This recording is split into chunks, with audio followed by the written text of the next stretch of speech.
Okay, hi, yes, hello, I'm here. Greetings! Welcome! Welcome to the Sharkstream Book Club. I have messages on Discord. Give me 1 second.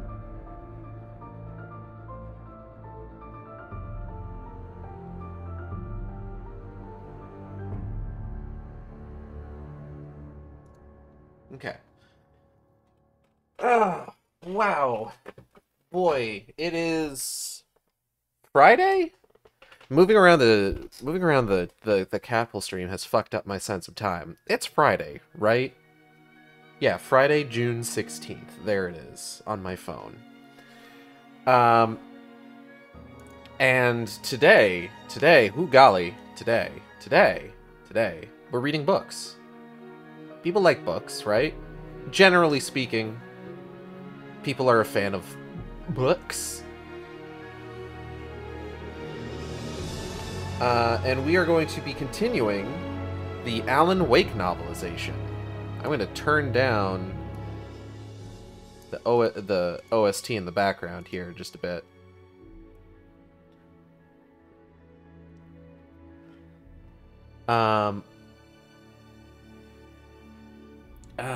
Man.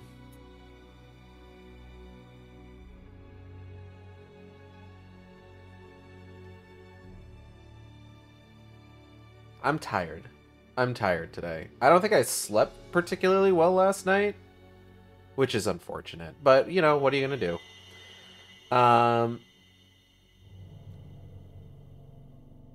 And I am ready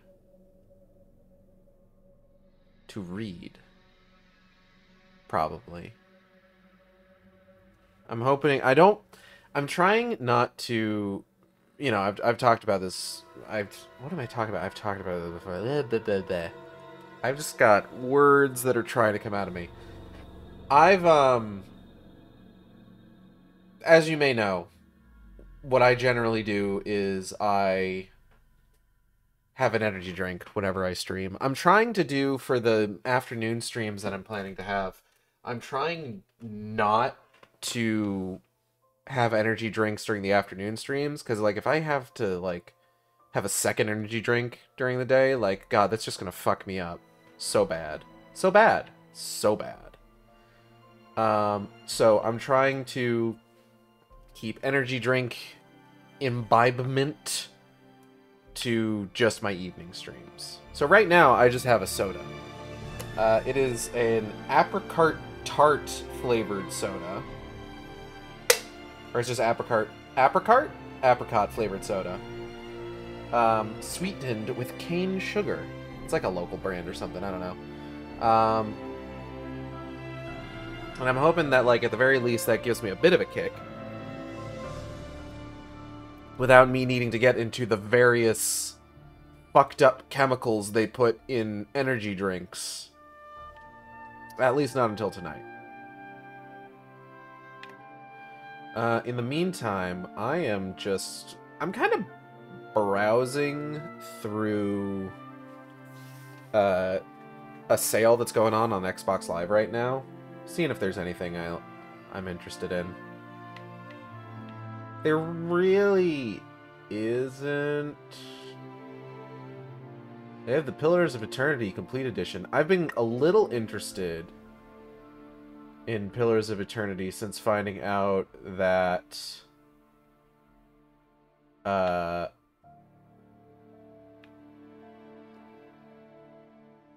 what's it called? Avowed, that game that I was looking at.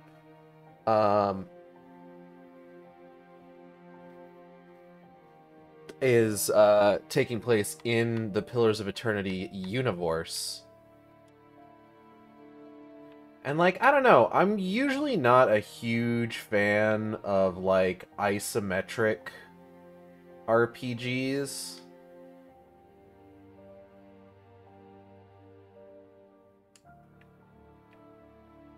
But, like, I'm thinking about the idea of possibly, like, I've heard good things about Divinity. Hey, so I'm just stupid to just always have a Pride symbol on your shirt and you just put it on this month. You're not stupid. I do have this on for Pride Month. I did this last year. I remember reaching out to Audrey, one of my friends from Team Catpull, Audrey and B, and just being like, hey, could you slap together a version of my chest that has the Pride flag on it for Pride Month purposes? Just because I thought it'd be neat. So, this is specifically a Pride Month thing.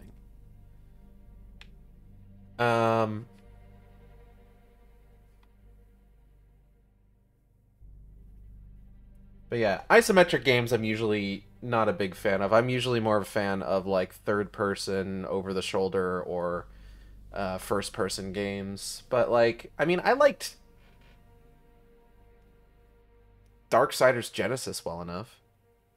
My mom, bless her heart, bought me a Pride hand fan. It's really cute, though, not gonna lie. That's adorable. I'm gonna sneeze. Oh, I muted just in time. Woo! I own an antique one and the Pride one now. Nice. That's adorable. We went to a convention recently that had Pride fan, or not Pride fans, but they had like antique looking hand fans. I didn't get one. Whenever we like go to local conventions, it always ends up, bless you, thank you. It always ends up being on, one, a week I don't get paid, and two, after I've had to like spend a lot of money for one reason or another. Usually for reasons beyond my control.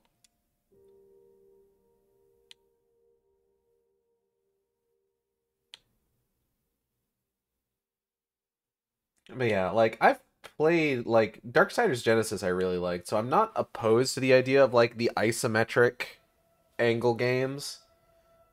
But, like, I don't know. I don't know. It's not usually my thing. But maybe. But maybe. But maybe. Here's what I'm gonna do. Here's what I'm gonna do. Here, check this out. Check this out. Right here on stream while I've got everybody watching me.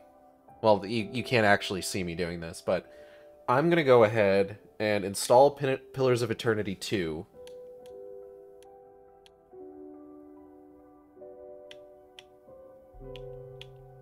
And I'm going to probably play that for a bit on my own time and see how I feel about it. And then perhaps that will lead me to being more interested in that variety of game. I do need to, at some point... Everybody, viewer count is at 1. Listen, this is going to go up as a VOD, so, like, anybody who watches the VOD as well. Listen, it's fine. Everybody who watches it later. I'm just messing with you, don't worry. Okay.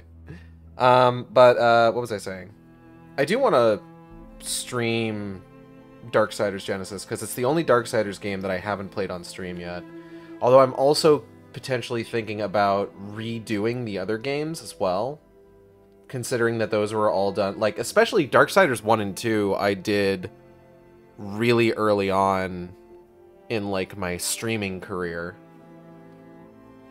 I say career, but it's like... It's just back when I was, like, streaming directly off the Xbox. Which has its own, like... Had its own, like, mess of issues with it. Ugh, God, excuse me. Alright, how long have I been fucking talking about nothing for? Nearly 10 minutes now. Let me get the book, actually, because it's under a bunch of stuff right now. So I was kind of shocked, like... So, I have a genuine question. Do you, as a content creator, have to rewire your brain to talk to a computer screen instead of people? No, because I talk to myself a lot anyway. Which might be an ADHD thing. Like, I find myself just kind of, like, talking to nobody anyway, so, like, this is just kind of an extension of that, really. So, it's not too difficult, all things considered, thankfully. Sucks that it's hard for other people, but me, I'm built differently. I have mental illness. Oh, boy. Alright. Okay. Let's get started. So when we last left off, Alan had fallen into... Well, actually, we're going to go ahead and get it on the previously on here. We met Agent Nightingale. We ran through the woods a bunch after getting drugged by Rose. And then we fell into Cauldron Lake and popped a flare on our way down. And then also,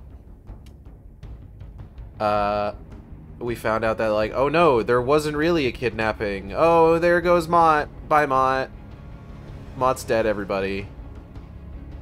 It actually kind of ended up working out really well that, like, the point we were at in the book is the point that we were at with these, like, pre-recorded playthroughs that I'm using. The ones that I've recorded. Like, I recorded all these. Anyways. Chapter 16. Time moves slowly, like honey running uphill. Wake was losing ground, losing time, falling behind on some terribly important mission. If only he could remember what it was. Wake lay in bed, trying to force his eyes open, but his lids were too heavy, impossible to lift. Don't stop now, he told himself.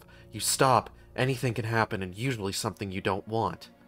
He twisted on the sheets, pried his eyes open with sheer willpower. Alice stood next to the bed. She leaned over and smiled softly at him. Wake said her name, but the word came out distorted and unrecognizable. Shh, baby, said Alice. You were just having a nightmare. Alice. Wake said her name like a man in a desert saying the word water. I've missed you so much. Alice melted away as Wake reached for her, became Dr. Hartman, the psychiatrist, expressionless. Hartman looked dapper in cuffed slacks and an open-neck shirt, standing there plucking at the leather buttons on his cashmere cardigan. With his smooth, bland face, he could have been an Ivy League professor or a successful attorney on vacation, but the band-aid taped across his nose ruined the effect. Ow. Excuse me. He smiled at Wake, but there was no humor in it, merely a cool appraisal. Feeling better now, are we? Wake was tightly tucked into a hospital bed, his hands folded on the covers. He looked around, a small room, very clean, an electric typewriter on a table, a stack of paper beside it. I gotta make a gross noise real quick, 1 second. Alright. Sunlight streamed through the window, illuminated a few random dust motes. It took an effort for Wake not to let the sparkling motes distract him. Another man stood inside the doorway, a stolid brute built like a wrestler wearing crisp blue pants, and a white jacket. Nurse Birch had to restrain you, Hartman said, nodding at the man. You were having another one of your episodes. He idly touched the band-aid on his nose. I was forced to give you a sedative. What? Said Wake, still groggy. Just stay calm, soothed Hartman. I'm Dr. Hartman. You're a patient at my clinic, Mr. Wake. You've been here a while now. The shock of your wife's death triggered a total psychotic break. Wake shook his head. You're lying. Alas, it's true, said Hartman. You have my deepest sympathies. Alas, I doubt that. Wake was drifting again. He fought to stay awake. It's okay, Alan. Just, said Hartman. Let it go, said Alice. Rest. Wake stopped struggling and gave in to the darkness. There was thunder in the darkness, thunder so loud that it woke Wake up. He was still in bed, but the room was darker now. He sat up, hanging on to consciousness until the dizziness passed. He was wearing his own clothes, black hooded sweatshirt under his sports coat and black slacks. He carefully got out of bed, stood there, unable to feel his toes. Whatever Hartman had pumped in him was making him numb. He couldn't think, couldn't focus. Wake staggered over to the typewriter. There were only empty sheets of paper, no manuscript pages. He looked out at the window. The room was on the 3rd floor of the Cauldron Lake Lodge. Wake had seen photos in the tourist brochures around town. A big, rough-hewn wood edifice on Cauldron Lake with beamed ceilings and knotty pine walls. He walked over, tried the door. It was locked. Wake punched the door, rattling it. The door opened and Wake stepped back. Hartman stood in the doorway. Birch was right behind him. Good evening, Alan, chirped Hartman. Are we feeling better now? I don't know about you, but I'm just fine, said Wake. You always make house calls with your pet gorilla? How very droll, said Hartman, rubbing his soft, manicured hands together. Your hostility is quite understandable. In fact, I would be more concerned if you weren't suspicious of me. I don't blame you for it. Wake watched him, and it was Hartman who finally blinked. Why don't you accompany me? Excuse me. Why don't you accompany me? Said Hartman, beckoning. I'll reacquaint you with my clinic. We'll go over everything you might have forgotten. A little walk and some fresh air, yes? It will do you good. Wake walked down the corridor with Hartman. Nurse Birch followed behind. I encourage creativity as part of the recovery process here at Cauldron Lake Lodge. You specialize in treating artists, finished Wake. I remember. Splendid, Alan. I honestly believe we can get your problems under control if we work together. Hartman lightly plucked a bit of lint off Wake's shoulder. Are you willing to try? Wake didn't answer, aware of Birch's heavy footfalls behind them. Hartman sighed. From past experience, I know I need to quickly get to the heart of things after an episode, so I'm just going to say this. Alice is dead. He stopped, held up his hands as if to fend off any arguments Wake might have. I know it's painful, but you're going to have to accept it if you have any hope of getting well. Wake stared out the window at Cauldron Lake. The late afternoon light illuminated the whitecaps. No boats out in this rough weather. Alan? Wake didn't believe Hartman, not for an instant, but he could still feel the drugs he had been given, some cocktail of tranquilizers and antidepressants that left him passive and vulnerable to suggestion. He had to fight with all his will not to agree with everything the doctor said. Alice drowned, said Hartman. She drowned, and you couldn't face that. You're torn apart by guilt, suffering from hallucinations, paranoid delusions, an obsession about light and darkness. His smile showed small, even teeth. Like any artist, you're a bit of a narcissist. Everything revolves around Alan Wake, yes? Me, me, me. However, in your current state, you have taken it to a grandiose level. You've constructed an elaborate fantasy in which your writings are actually affecting reality. You believe Alice has been kidnapped, that supernatural forces of darkness are trying to stop you. It's understandable. Better that she be alive and kidnapped than dead and drowned, yes? Wake nodded involuntarily, his legs rubbery. Better that you have the power to save her through your work, said Hartman. Your wonderful work, than that you be helpless in the face of her death. It is a powerfully seductive scenario for a grieving man. You must not blame yourself for grasping at it, for wanting to believe it to be the truth. Unfortunately, Alan, you are not a god, just an extremely gifted writer. You will have to be content with that. It is what Alice would want for you.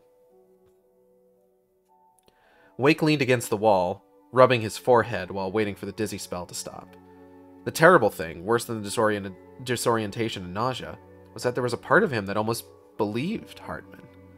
This pain you are feeling, it is progress. Hartman led Wake through a glass door to a stone terrace that offered a breathtaking view of Cauldron Lake. A storm was brewing behind Mirror Peak, lightning leaping in dark clouds. They stopped beside a large bronze sundial. You should understand that apart from the tragic accident with your wife, no one has been killed. He stared at the waves rising in the lake, his voice catching. It seems there's a storm coming. The lake was reflected in his eyes, and Wake saw something else. Fear. Odd, I don't recall there being mention of that in the weather forecast. Well, no matter.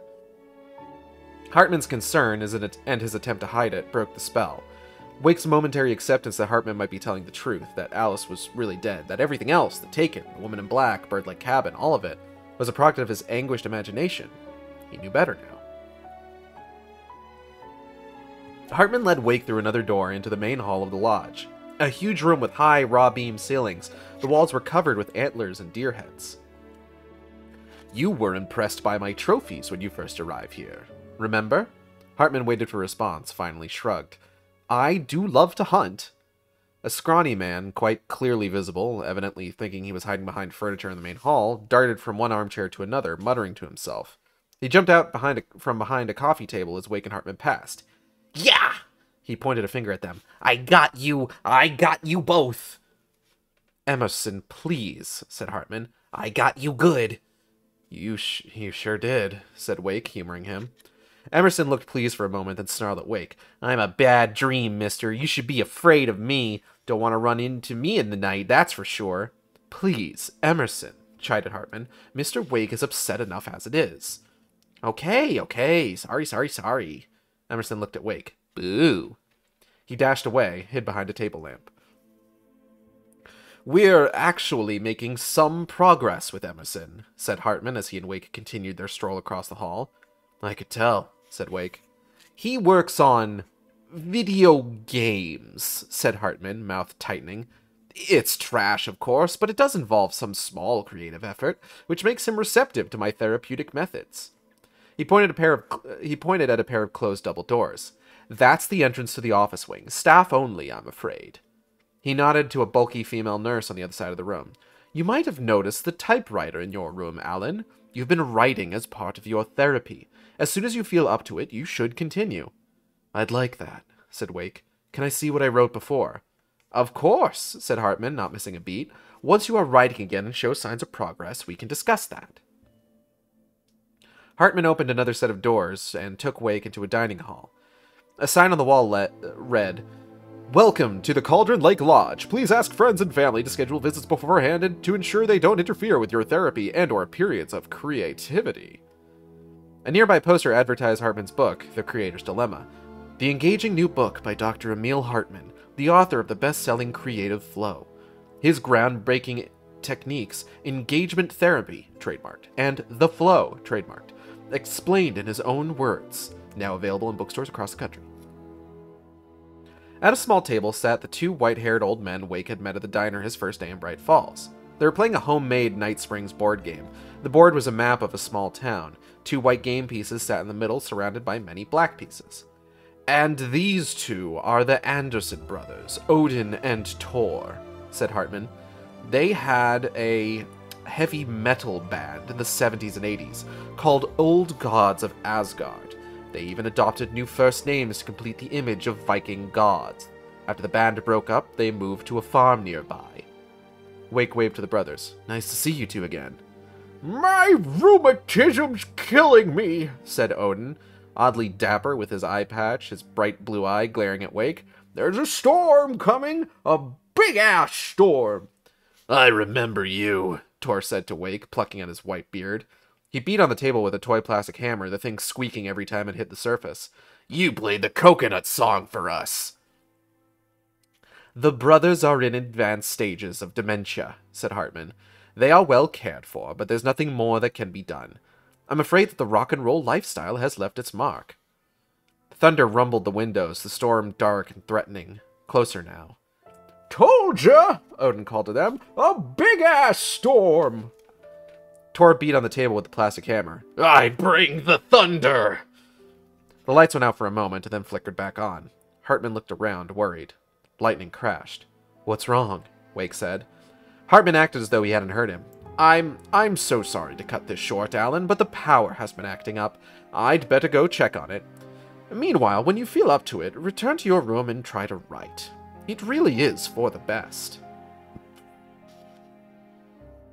Wake watched Hartman scurry off, noticed that Birch had stayed behind, blocking the doorway.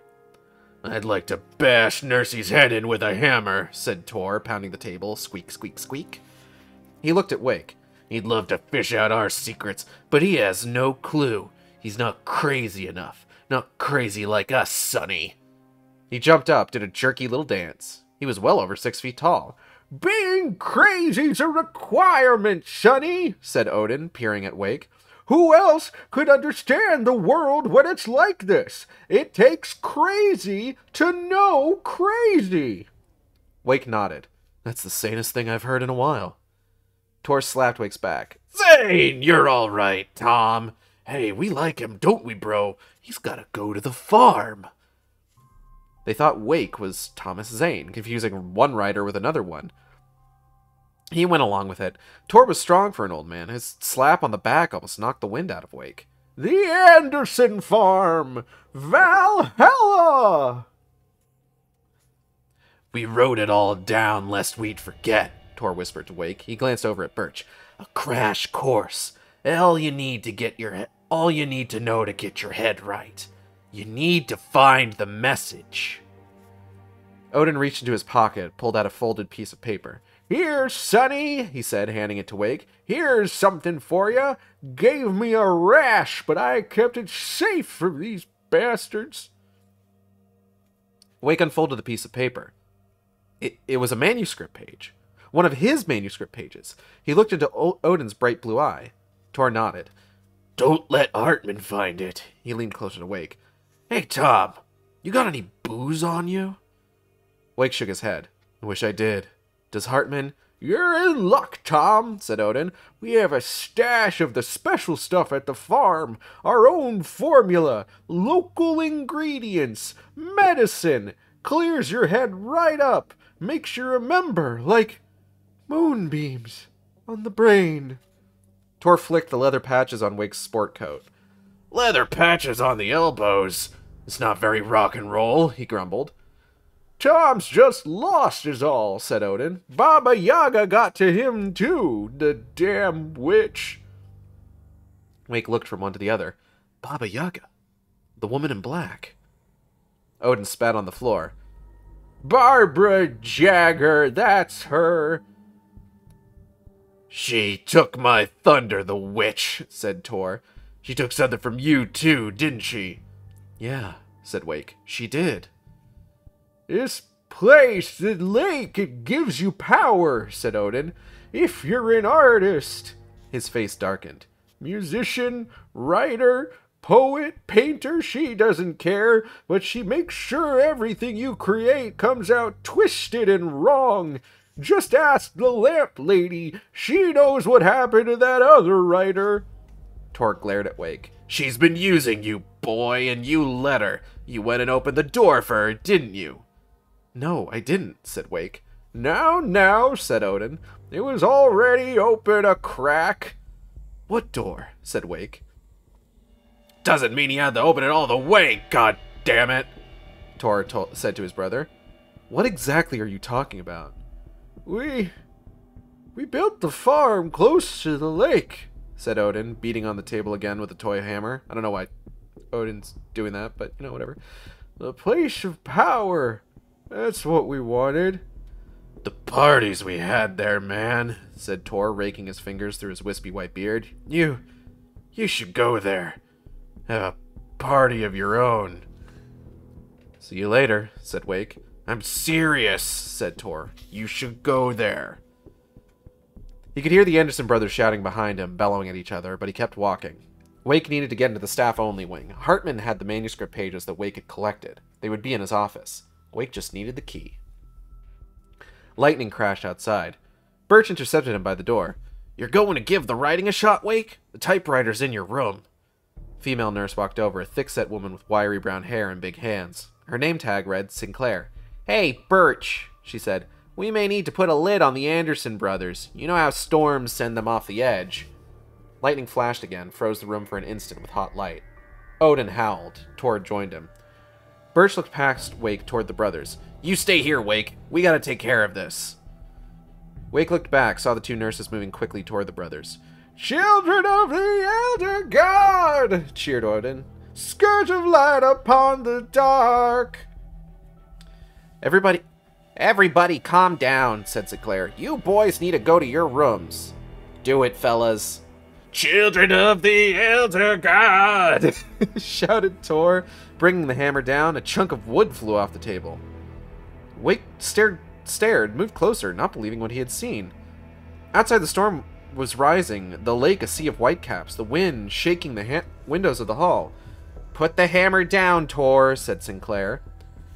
Why don't you come here and take it from me, said Tor, hefting the hammer. It wasn't a plastic hammer anymore. It was a small sledge with a wooden handle. Come on, what are you waiting for? Where the hell did he get a damn hammer? Demanded Birch. I don't know. Mr. Anderson, would you please put down the hammer before someone gets hurt, said Sinclair. Tor waved the hammer. Oh, it's Mr. Anderson now. Put it down, ordered Sinclair. I've had enough of your foolishness. Oh, I'll put it down, all right, said Tor, shaking the hammer at her head. Afraid of the crazy brothers, are ya? Shouted Odin, capering wildly around the table as lightning crackled. Tor slammed the table again with the hammer. Rock and roll! Tor, you put that thing down right now or I'm gonna beat your wrinkly adult diapered ass, said Birch. Give him a shot, said Sinclair. A shot, said Tor. Here's a friendly poke from Mjolnir, wench! He suddenly jumped forward and bashed Sinclair on the head. Wake winced at the sound it made. Sinclair crumbled to the floor. Down she goes, cheered Odin. Down for the count. Tor charged Birch, who fled across the room. Bye-bye, shouted Odin. Thank you, come again. Tor raised the hammer into the air, gave a triumphant shout to his brother. We're on a comeback tour, baby! Wake bent down over Sinclair and checked her pulse. She was still breathing, but she already had a lump on the side of her head. He rifled through her pockets and pulled out her keys. Tom Zane's making a jailbreak, called Tor. Tom! Odin stared at Wake, shaking, trying to hold himself together. You get out of here! Go to the farm! Have yourself a party! Jailbreak! Jailbreak! Shouted Tor. Wake ran to the door of the staff-only office wing. The first key didn't work, but the second one did. He closed the door behind him, raced down the hallway. Dr. Hartman's door was ornate, his name in nameplate bronze. Wake unlocked the door. First key he tried. The lights in the office flickered, went out, then came back on. They didn't seem as bright as they had been. Thomas Zane knew he had to remove all that had made his horror possible, including himself. That was the only way to banish the dark presence he had unleashed and now looked at him through the eyes of his dead love. But he also knew that despite his best efforts, it might someday return. So even as he wrote himself and his work out of existence, he added a loophole as insurance, an exception to the rule. Anything of his stored in a shoebox would remain.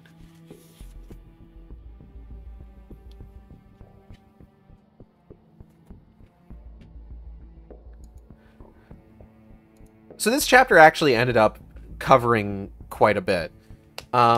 Basically, this covers everything from like the first part of episode 4. The narrative bit where there's not really any sort of like danger or anything, but you're mostly getting like some information, some exposition, and just kind of like walking around Cauldron Lake Lodge.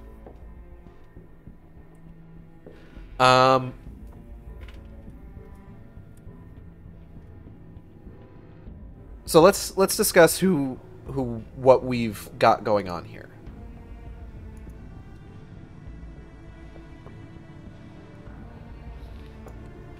So first things first, this is, of course, where Hartman attempts to make his play.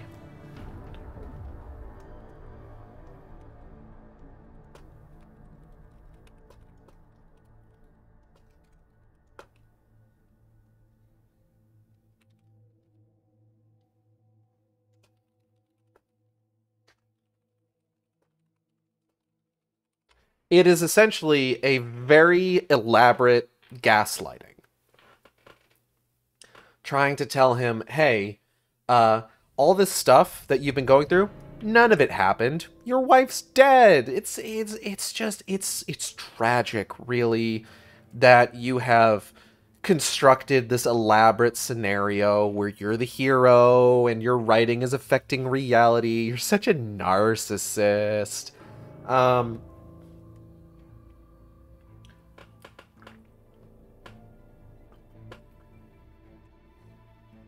And the fact that he has Alan basically pumped full of drugs is making it difficult for Alan to not believe him. Right? So,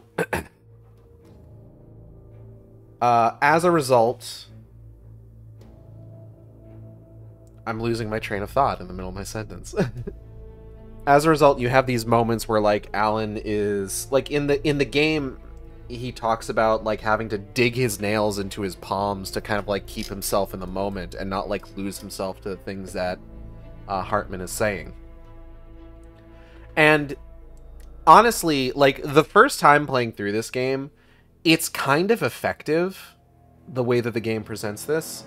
Because, like, there was even a moment where, like, I started believing, like, oh, yeah, maybe it was all a psychotic break. Because, like, you have to think about it. He doesn't specify, like, what medicines he gave Alan. And the idea is that if the medicine wears off, he could slip right back into the whatchamacallit, the delusion. So, like, as Alan is talking about, like, the medicine wearing off and his head clearing up, you know, suddenly the elements of, like, the plot and of the game are starting to, like, melt back into quote-unquote reality. So, like, even now, knowing for sure that, like, yeah, everything Alan's been going through is real, like, even looking back on that, like, the first time I played through that game, I did have that moment where I was just like, was it all a delusion? Are we sure that this is all actually happening? Who can say? Um, we meet a few sort of like minor characters.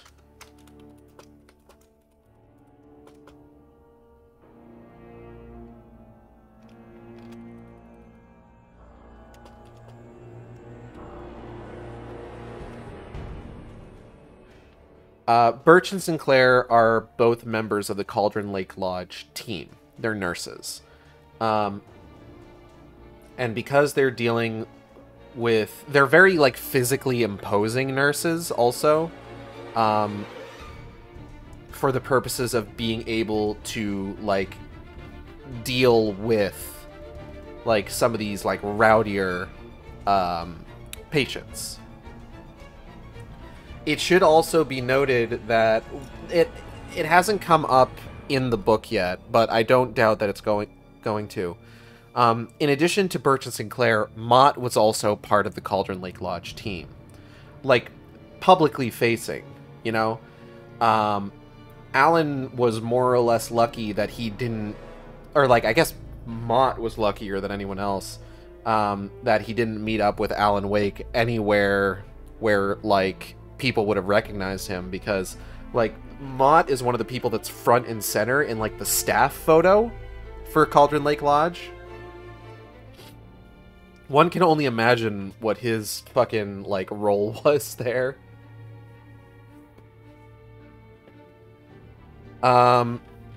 We also have a brief encounter with the minor character of Emerson.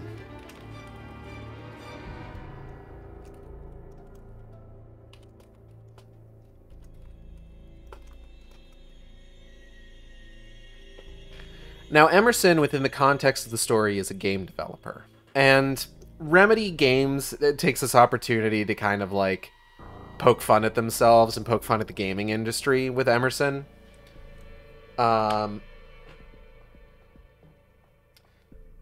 With him talking about, like, common, like, things with gaming and game development. One of the fun things is that you can actually find Emerson's room when you're playing through the game. And he actually seems to have been working on like a Night Springs video game.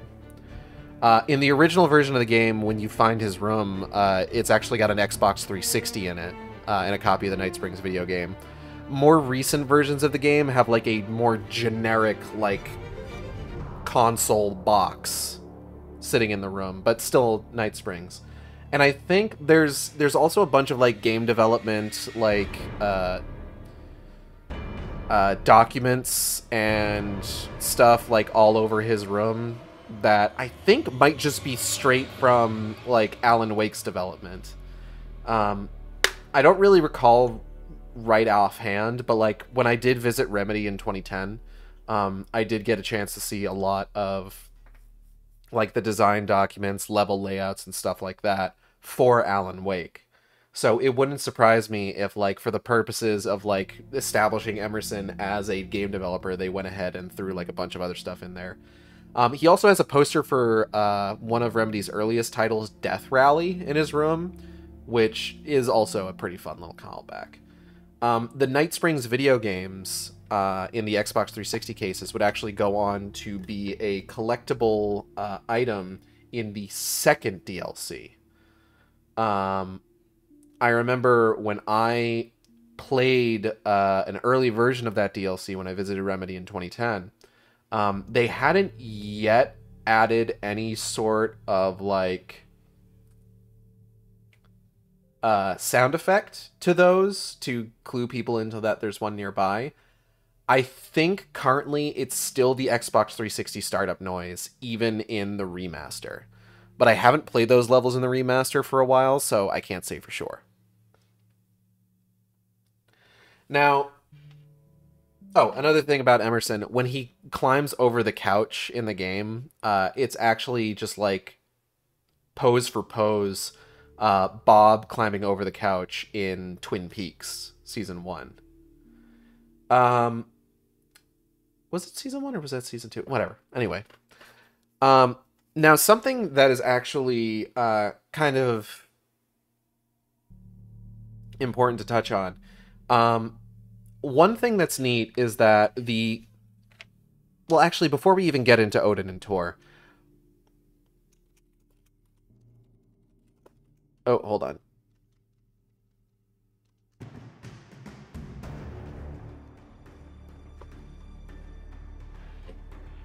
So, the book doesn't touch upon the presence of Rudolph Lane. Rudolph Lane is another patient at Cauldron Lake Lodge who is a painter.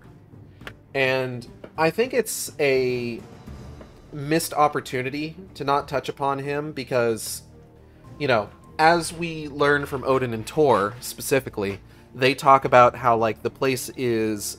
The Cauldron Lake is a place of power for people who are creatives. I just knocked something over. 1 second. Odin and Tor's musical endeavors in the 70s and 80s opened the door to the Dark Presence a crack after it was slammed shut by Thomas Zane in the 70s. Rudolph Lane is an interesting case given this context, just with regards to, like, what his presence and what his role sort of means in the overall story. Because when you find Rudolph Lane, he is painting a very dark portrait of Alan Wake. I mean, like, dark color-wise. Like, it's all in blues and blacks and stuff like that. And he mentions that he had been trying to paint and had mostly been painting landscapes, but that when Alan first showed up in Bright Falls, like a week and a half prior to where we are in the story right now, he mentions how he started painting, like, increasingly dark pieces, just like, and they're just, like, coming out of him, like, one right after another. And he's very proud of himself because he's just like, oh yeah, Dr. Hartman's, like, really proud of me. He keeps my paintings in his office. He thinks I'm getting better, and I think I'm getting better. So, like, he's got this, like, note of hopefulness to him. And Hartman's analysis of him is that he's not really so much of a creator in terms of, like, his relationship with the Dark Presence and the powers of Cauldron Lake, but he's more of an illustrator. The things that he's painting are things that are happening. You know, he's painting, like, horrifying, like, visages. He's painting, like, Taken dressed in, like, you know, their lumberjack regalia and everything. And it's interesting to, like, consider that. Something else to note about Rudolph Lane, if we accept some of the comics included with the digital special edition of Alan Wake that's on Steam as canon, Rudolph Lane unfortunately does not survive the events at Cauldron Lake Lodge, as he is effectively sacrificed by Hartman to buy the rest of them some time to escape the lodge. Which, you know, is unfortunate. Rip in peace, Rudolph Lane. Not even important enough to be in this book. Anyways, the conversation with Odin and Tor. So things play out a little bit differently here.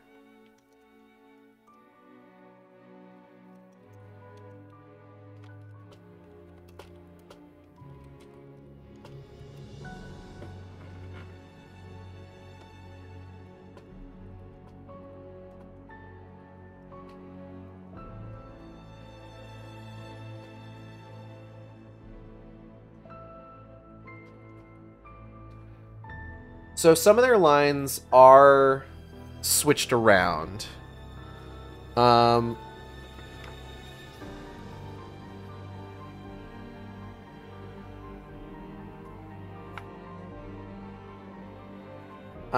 Specifically, when Tor starts talking about how, like, oh, he wants to bash in Hartman's head with a hammer. In the game, it's Odin who starts talking about wanting to fish out secrets and how he's not crazy like us. At which point, Thor just, like, stands up and shouts to the heavens, and Odin goes on about how, like, it takes crazy to know crazy. But instead, it's Thor who talks about fishing out secrets. In addition, at some point, Odin gets a hold of the hammer?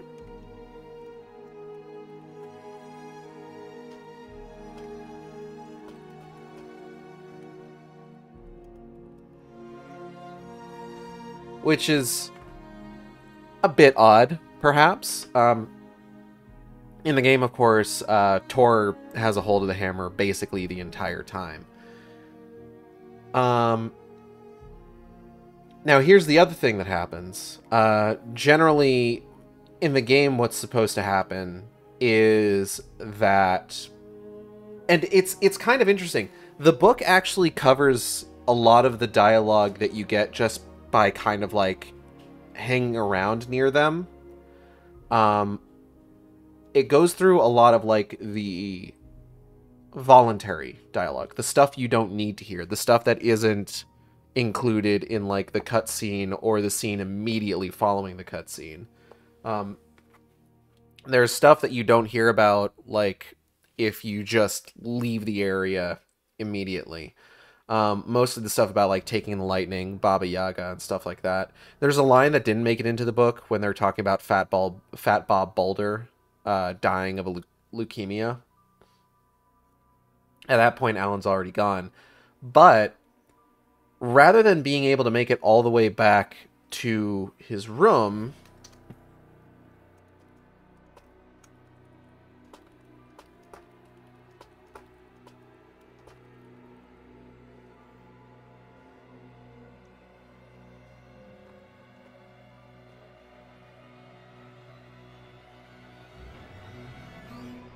Rather than being able to make it back to his room before Odin and Thor start, like, really kind of breaking loose, Alan doesn't even make it up the stairs. He gets over to the doors to the staff wing, and that's when, like, Birch and Sinclair start hearing, like, Odin and Thor, like, howling from the other room, and suddenly Thor has an actual hammer instead of, like, the squeaky toy hammer.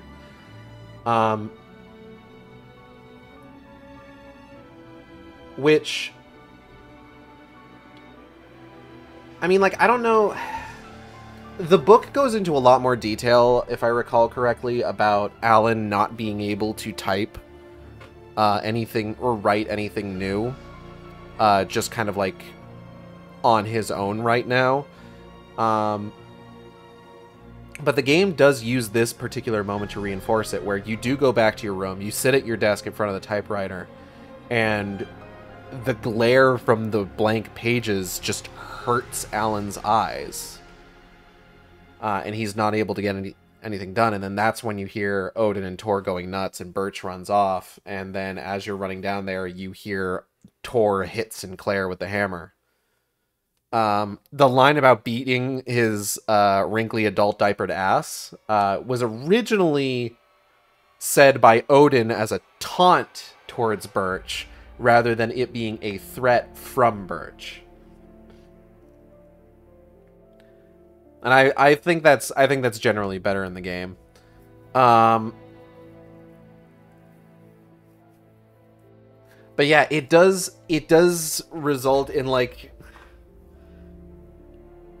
I will say that, like, in the game, because there's so much time, you also get, like, another line with Emerson about, like, him complaining about, like, studio executives and producers and game writers and shit like that, which is very funny. Because it seems to be shit that like somebody had some complaints about with regards to, like, the development of Max Payne, with how it, like, jokes about, like, bullet time being mullet time. It's a whole fucking thing. But the time that passes between you leaving Thor and Odin, going up to your room, and then coming back down,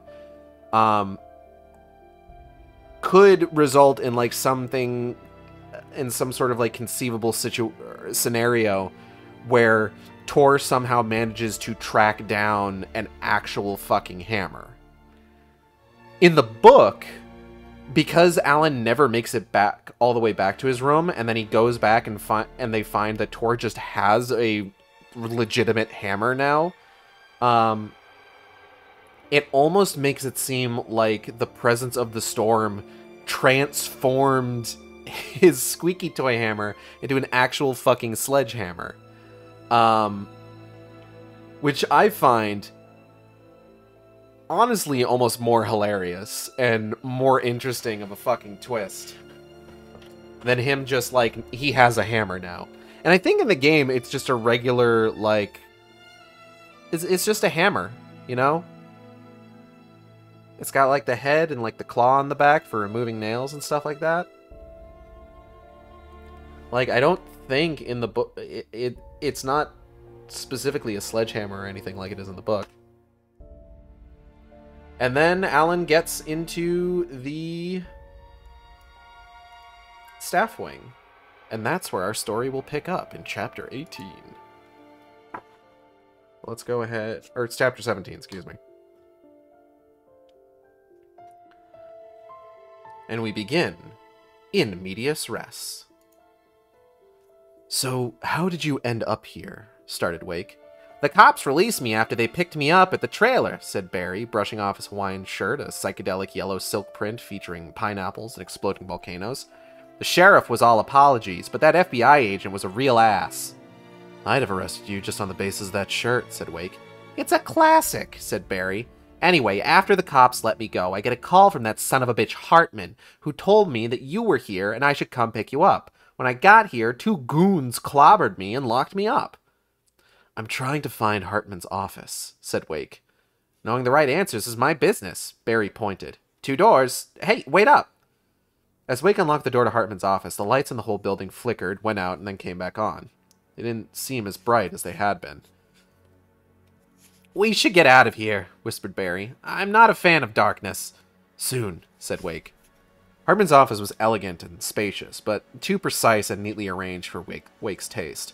The 2 brown leather chairs were at the exact same angle from the end table between them. The pictures on the wall exactly horizontal, the long desk bare of anything except a fat Mont Blanc fountain pen lying diagonally across a prescription pad. A control freak's paradise. The large windows looked out onto the stone terrace and Cauldron Lake. Wake could see the darkness rolling across the choppy water, the sky boiling with storm clouds. Clouds? The sky boiling with storm clouds. The sky boiling with storm clouds. "What are you looking for, Al?" said Barry as Wake rifled through the desk drawers. Wake pulled open the bottom drawer. He picked up his gun and flashlight, tucked them into his jacket. "This," he said, picking up the pile of manuscript pages. Some of them were dirty, mud-smeared, some had been crumpled and smoothed out, and some of them seemed to have come fresh from the typewriter. Most were damp. He flicked a thumb through the pile. All the pages he had on him when he was thrown into the lake were here, all of them and more, much more. He couldn't wait until he had a chance to read through them. "When this is all over and we're back home in the city, you might be able to turn those pages into a book," said Barry, wandering over to the bookcase that ran along one wall. One shelf contained multiple copies of Hartman's book. "Might even be able to get a movie deal out of this mess." "I just want to find Alice," said Wake. "Let's go." "Hang on."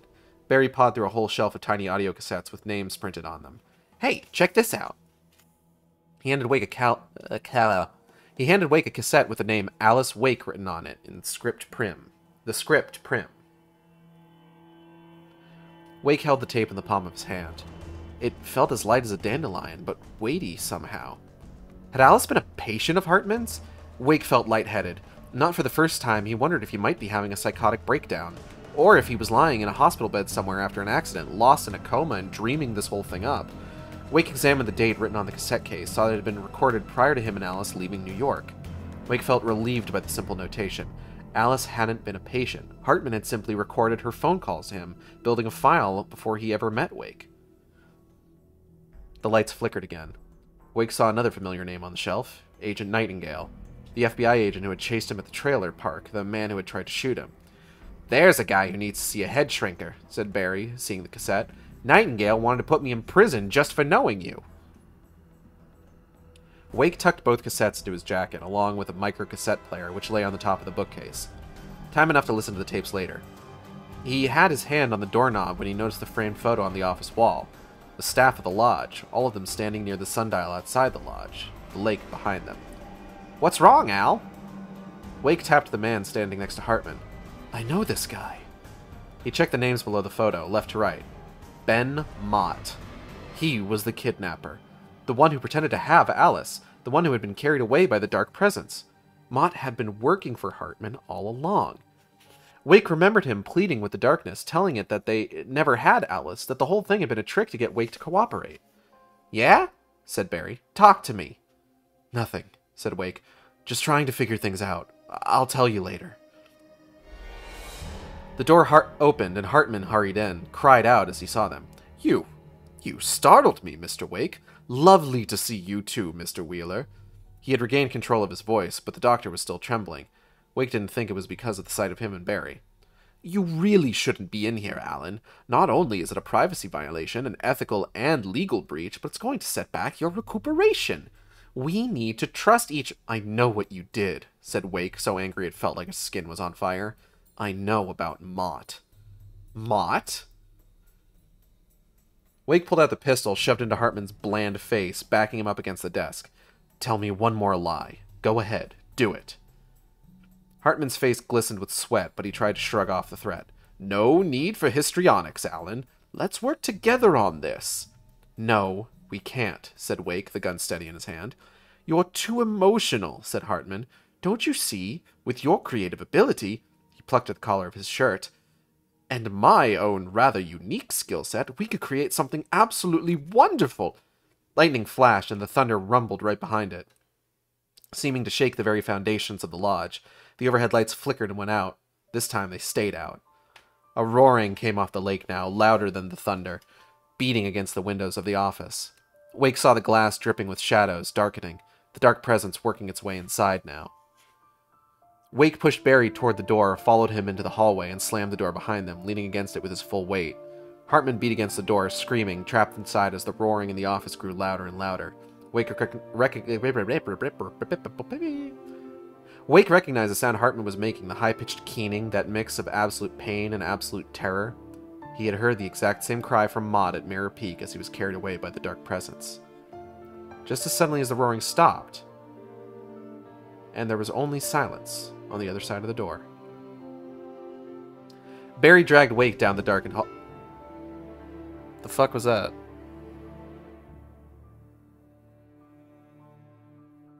Someone throwing something into the dumpster out there? Goodness. Barry dragged Wake down the darkened hall. The sunset through the windows was the only light in the lodge now, turning the hallways and rooms red as though the whole place was bleeding. Every few seconds the generator kicked in, the interior lights flickering before going dark again. Glass shattered downstairs. It sounded like furniture was being hurled against the walls. Voices cried out, some cursing, some praying, some grunting, the sounds no longer human. Thunder rocked the lodge, rumbling the windows. Next year you gotta go to someplace else for vacation."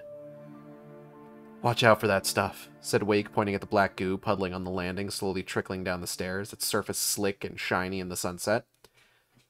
"What is it?" said Barry. "I don't want to find out," said Wake, carefully going down the stairs, keeping to the edges. He tried the flashlight, then switched it off as they started down the stairs. Barry didn't argue. He knew why Wake was saving the batteries. The lodge hall was a raucous carnival in the dying light, shadows rippling across the ceiling, patients milling around while furniture floated in the air, heavy sofas and armories drifting past as though made of cotton candy. "Al," said Barry, gawking as the table rose into the air. "Al, tell me you're seeing what I'm seeing." The Anderson brothers capered in the middle of the room, long white hair flying in the darkness. They were singing something with great gusto, but Wake couldn't make out the words. Wake saw Birch, the beefy male nurse, howling as he stood in a pool of the black goo, caught. He fell to his knees, blood leaking from his ears. Wake couldn't be sure, but it seemed that the goo rose slowly, creeping up the man's legs. Barry tried to open the double doors to the veranda, but a love seat slithered across the room, knocking him aside and blocking the way. Wake scampered away as a marble-topped end table hurled toward him, crashing into chunks where he had stood. "This way," Wake said, nodding at the door on the other side of the room. Barry crossed toward him, then froze as a file cabinet tumbled down the stairs and flew right at him. Wake turned on the flashlight, the beam hitting the file cabinet, slowing it until it stopped a few inches from Barry's nose. "Al!" Barry stared at the file cabinet, rotating slowly in the faint red light. "Al!" Wake kept the flashlight on the file cabinet until it flared and disintegrated. Barry sagged, breathing deeply as he walked toward him. I don't like it here, Al. I didn't like it when I was locked up. I like it even less now. Television was on, the picture flickering. It was the man in the cabin again, still typing, the same one Wake had seen at Stucky's gas station. Wake recognized him clearly now. It was himself. Al, what are you staring at? Wake reached out, turning the sound up so he could hear over the noise of the room. There's a shadow inside my head. I can only focus on writing. Everything else is a blur, the man on TV said, his back toward Wake. I'm trapped in this cabin. Always dark outside. Al, we gotta move! I think I've made a horrible mistake, said the man, his frantic typing half drowning out his words. It's been lying to me, using me to get the story it wants. Hey! Barry jerked Wake aside as the heavy ceramic umbrella stand flew past the spot where Wake had been standing. The TV fizzled to black. Thanks, Barry, said Wake, shaking off a strange lethargy. He was himself again, right here, right now. The furniture moved more rapidly now, as though the dark presence had been stirred into awareness of them. Couches and armchairs, tables and bookcases, swirling around the room, tumbling end over end, a vortex of shadows. Wake used his flashlight once more on their way to the other side of the room, disintegrating a cast-iron plate stand and a floor lamp that threatened to pierce him like a cocktail weenie. Barry had just slipped out the door when a huge china cabinet crashed in front of the doorway, blocking it. The roaring in the room was louder now. Wake turned the flashlight on the china cabinet, but a sofa dropped onto it, making the barrier even more impassable. Ow! Shouted Barry, his Hawaiian shirt rippling in the wind like a flag. Keep going, called Wake over the sound of the storm. I'll find another way out. Shadows slowly filled the room, a deeper darkness flowing down the stairs like a tide of diesel oil. Wake raced across the room, dodging furniture and a shadowy carpet that tried to wrap itself around his legs. Once, he accidentally stepped into a small puddle of black goo that had oozed up through the hardwood floor. He felt the strength drain from him as though his bones had turned to water. Felt a searing headache twist through his skull. The worst part wasn't the pain or the nausea, though. It was the voice in his head. The voice pleading with him not to go, to stay. Alice's voice. Wake tore himself away, staggering free of the goo, almost collapsing. He kept going. He didn't believe the voice anymore, not when it told him to stay with the darkness. The twilight was feeble now, cut through with lightning flashes, but it was enough illumination for Wake to find his way across the room, enough to reach a small side door out of Cauldron Lake Lodge and onto the grounds. Wake ran down the stone steps. He could hear the windows of the lodge blowing out behind him. Over here, Al! I found my car! Wake saw Barry pressed against the other side of the locked security fence that surrounded the lodge property. Al, go through the maze, called Barry. The parking lot is on the other side. My car is still there. Wake stood outside the formal entrance to the hedge maze, hedges at least 8 feet tall. Great thing for Hartman to install at his little mental institution, a little R&R for the patients. Nothing like frustration, fear, and an overwhelming sense of helplessness to make a person with psychological problems cling to their doctor. He wobbled on his feet, though thought twice about entering the maze. It's not that hard, shouted Barry. You can do it! Like I have a choice, Wake muttered.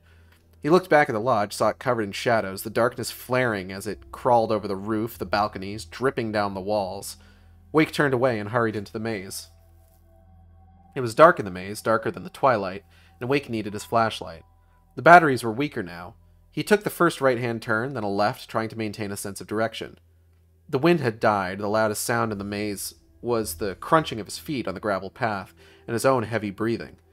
The maze was unkempt, the hedges overgrown, weeds poked through the gravel, the patches of gray slate flagstones were cracked, and there was trash in the corners. He bumped into the bushes, snapped on the light. A dead end. He retraced his steps. He retraced his steps and took the opposite turn at the next intersection. A wheelbarrow was overturned, its cargo of potted plants dead and shriveled. Wake half expected to come upon a skeleton at the next turn, a patient who attempted to navigate the maze and never made it out. Another dead end. Wake tried to stay calm, but it wasn't easy. He turned off the flashlight for a moment, needing to prove it to himself that he could do it, that he wasn't afraid. If he gave in, if he let fear take hold, he would end up racing back and forth until he collapsed from exhaustion. He had come too far to give in to the fear now. He could be scared later. He could curl up into a fetal position, suck his thumb, and beg for a blankie some other time, after he found Alice. Wake stood there, looking around in the moonlight, trying to decide which way to go. A horn sounded. 3 short beeps. Wake grinned. Leave it to Barry to try and help him find his way out.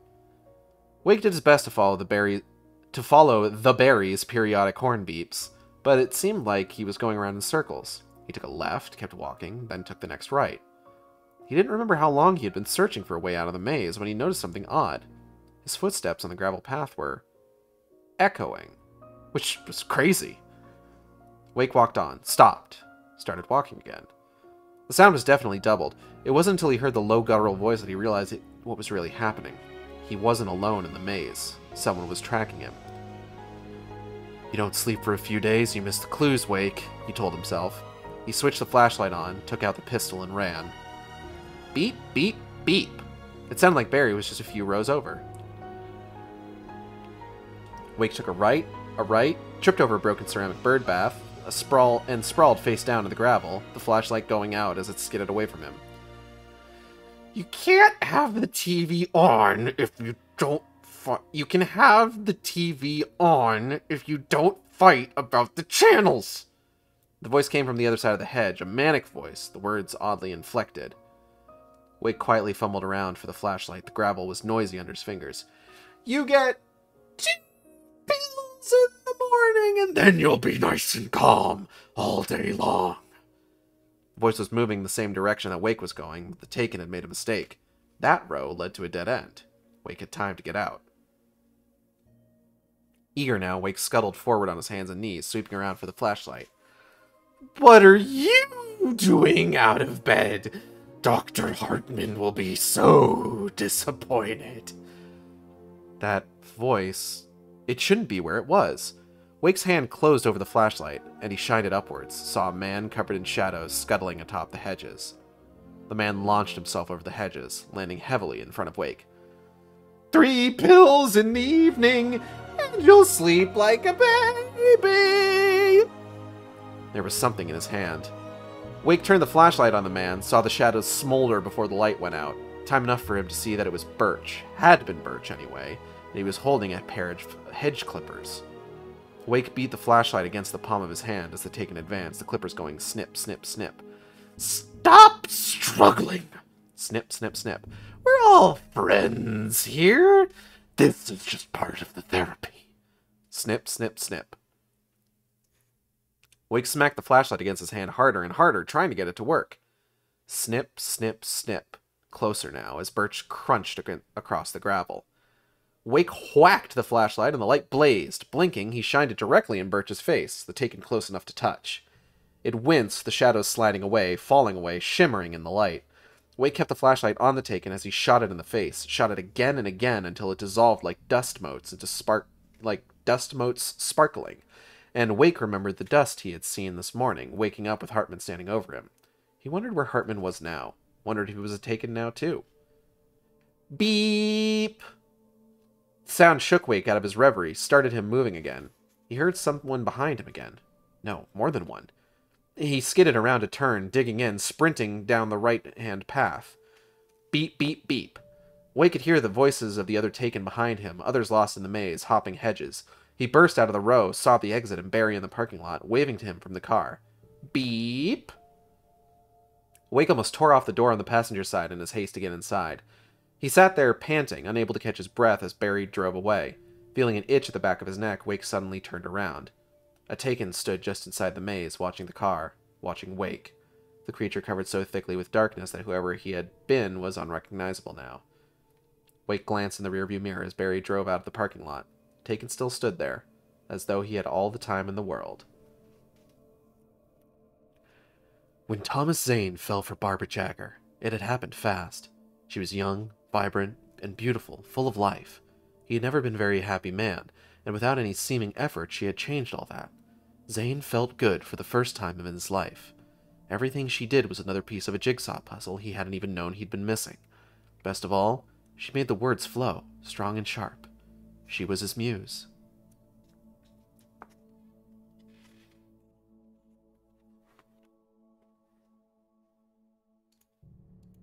Alright, so Wake meets up with Barry. Now, there's a couple differences between this chapter and the game. Let me go ahead and list those differences out here real quick.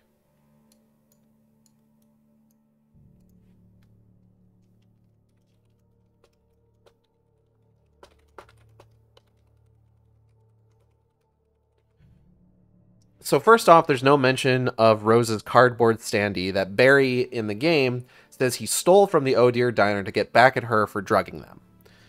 Um, Now, you may say, wait, wasn't Rose under the influence of the Dark Presence? Isn't it kind of an asshole move for Barry to do something like that? And you would be correct. Barry kind of sucks for doing that in the game. But as far as we know, he doesn't do it in the book. At the very least, we haven't gotten a sense of what is actually in the Barry mobile right now. And we probably won't until the next chapter actually comes out. Or until the next chapter comes out. It's out. We're gonna read it. This isn't a fucking weekly manga. Um...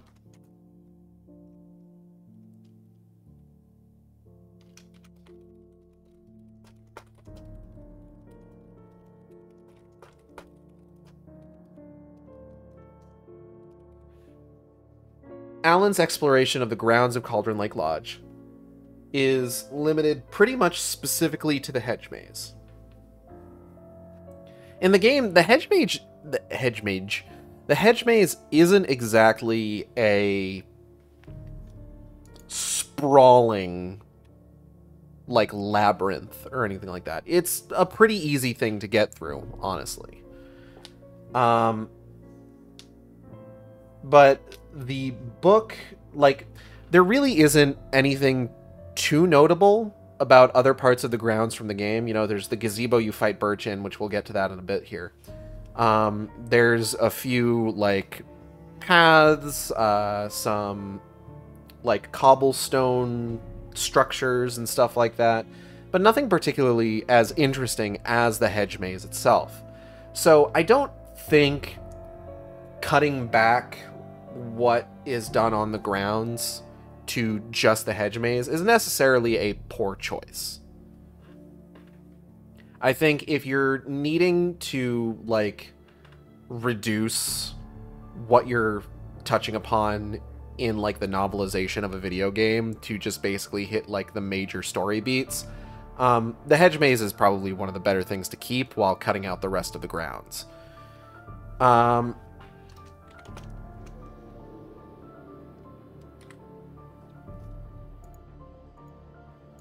A minor one. Hold on. Yeah, here we go.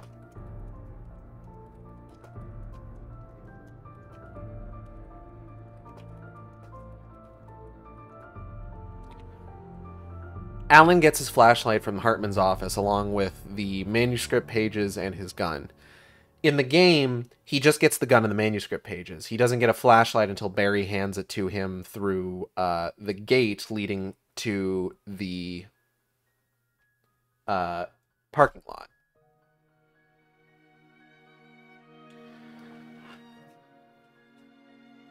And then finally,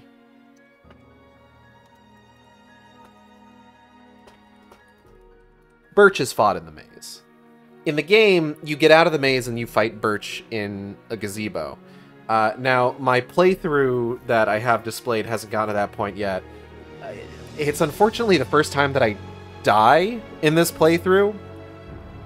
I was doing pretty good, too. I got through the first 3 episodes without dying. And then I just fuck it up on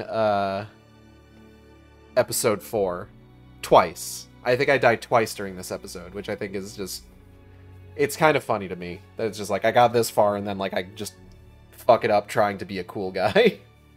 Because I think what I was trying to do in that playthrough was I knew that there was a flare gun on the gazebo past Birch, and I was just like, oh, it would be really cool if I ran past Birch, grabbed the flare gun, and then hit him with it. But I think I forgot that there's also ravens in that part, and the ravens are a pretty...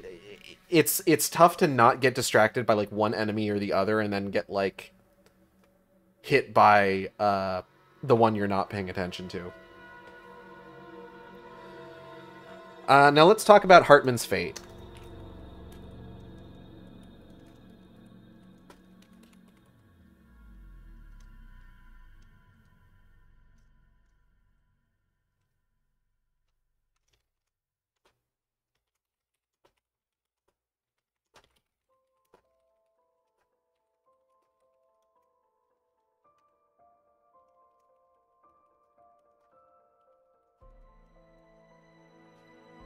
Now, the book seems to imply to a pretty significant degree that Hartman has become a Taken.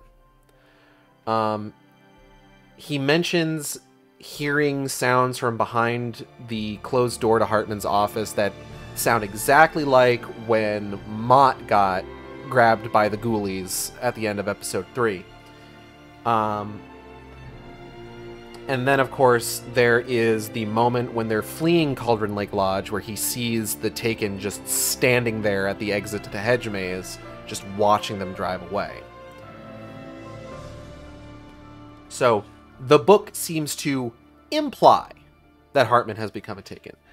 Now, of course, we know better.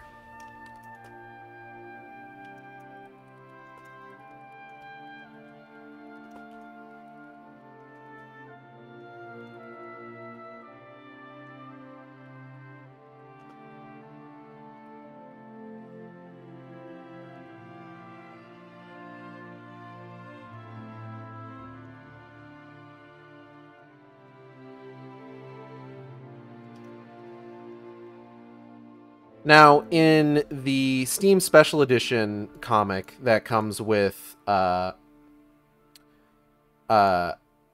version of Alan Wake, Hartman does manage to survive the encounter in the lodge. And as part of his survival, he manages to further gaslight a Taken version of Mott before killing him. And then, of course, as I mentioned before, he sacrifices Rudolph Lane to get himself more time on the clock.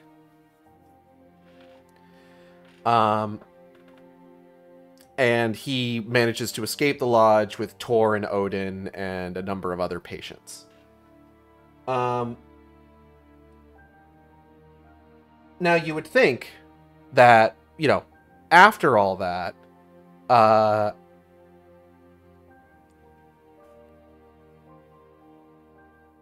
he would probably not want to put himself into harm's way any further.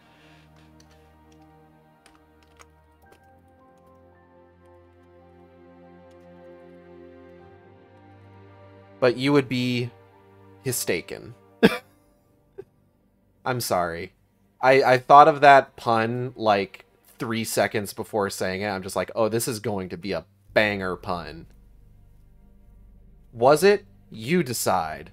So what ends up happening with Hartman, as we know from the AWE DLC for Control, is that when the Federal Bureau of Control agents actually finally fucking managed to get to Bright Falls after receiving a call from Sarah Breaker's dad, who was a former FBC agent,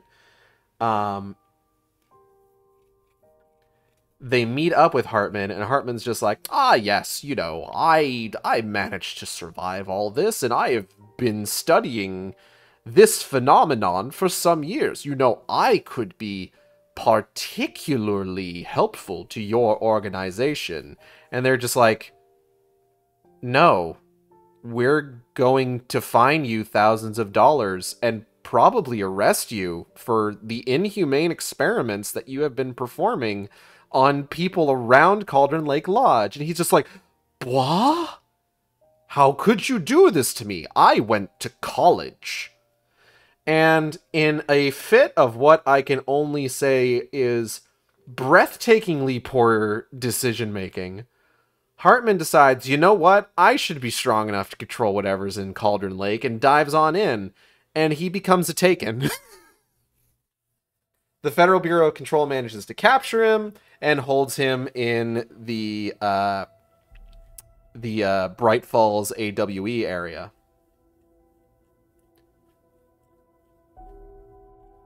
Where he then gets taken over by the Hiss, which mutates him into a horrible Hiss-Taken combo meal.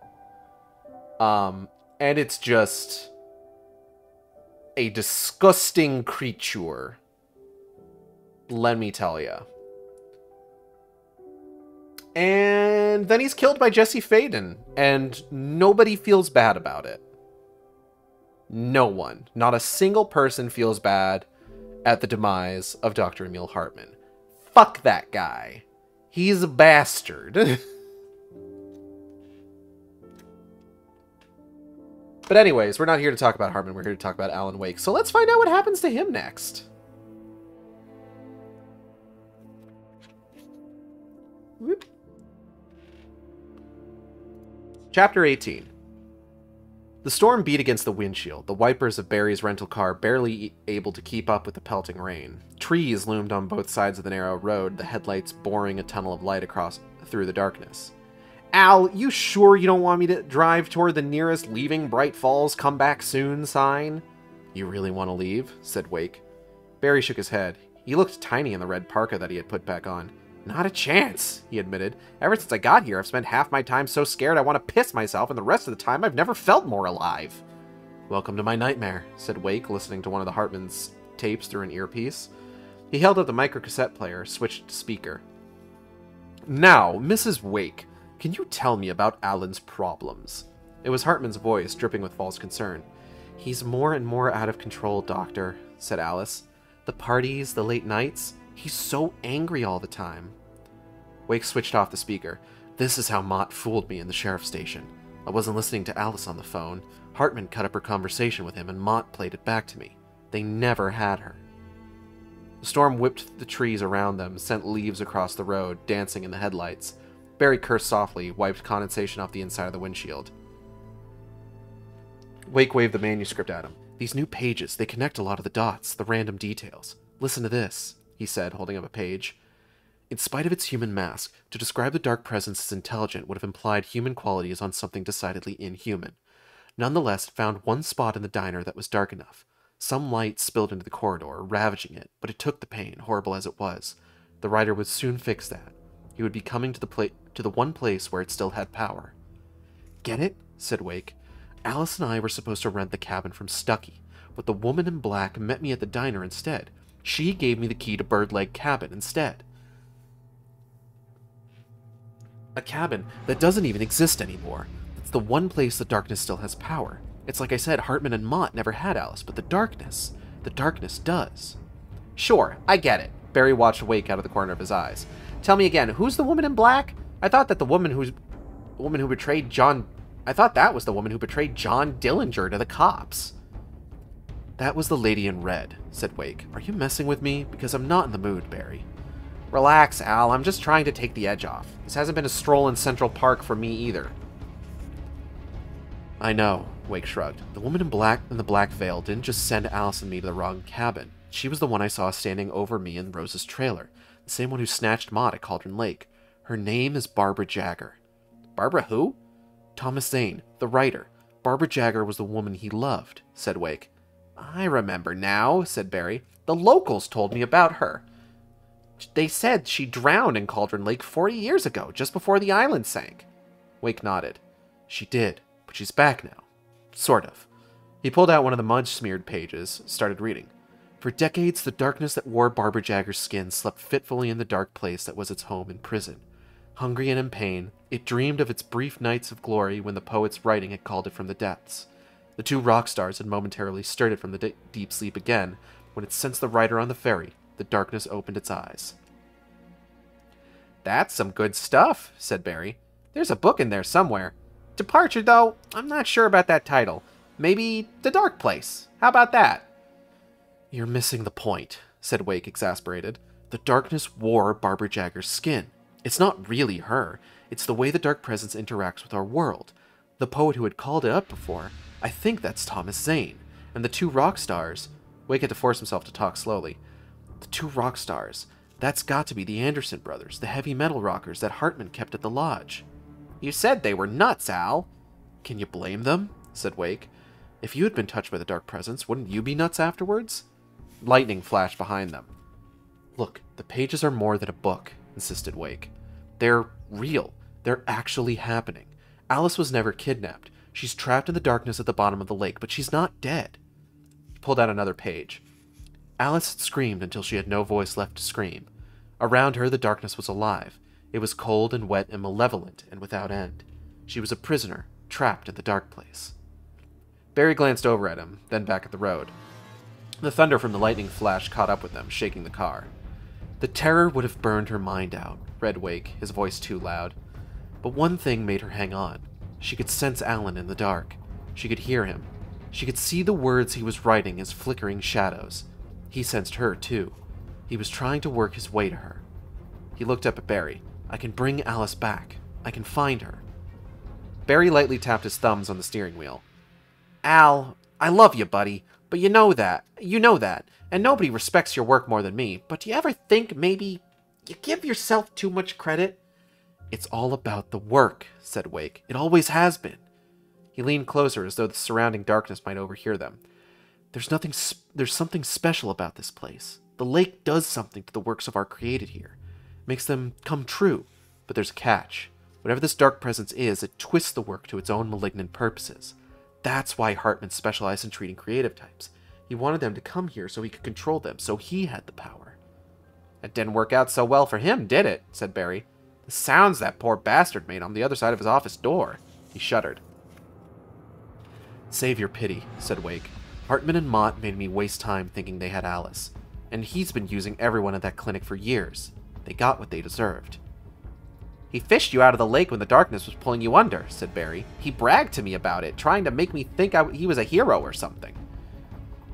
Hartman saved me because he thought he could use me, said Wake. He knew a lot about the dark presence, but he didn't understand how strong the darkness was, how greedy. He felt his face flush, his skin burning. The darkness, it's using my manuscript to take over everything. People, things, the lodge itself. I just read it to you, Barry. The darkness used Thomas Zane. It used the Anderson brothers. Now it's using me. The Andersons tried to tell me, but with all the drugs Hartman pumped into them, they were too far gone to say it clearly. But they wrote it down. They said they left it a message at their farm. Odin told me at the lodge. We just need to go there and find it. When did the Andersons get a chance to go to the farm and leave you the message? Said Barry. Hartman gave them almost free rein, said Wake. They were by themselves in the diner when Alice and I first came to town. They didn't have anything that Hartman wanted. The dark presence just squeezed them dry years earlier. Just give me directions, said Barry. Always wanted to go to a farm. You see where bacon and eggs come from. You still think I'm crazy, said Wake. Oh, I'm sure of it, said Barry. But then I'm going along for the ride, so I guess that makes me crazy too. Oh yeah, certifiable. The headlights caught something in the middle of their lane, an unrecognizable smear of hair and blood on the top. Barry veered over to avoid it, his jaw tightening. I just want to state for the record that you owe me big time for this. The record? Teased Wake. Is this a legal proceeding? Should I have an attorney present?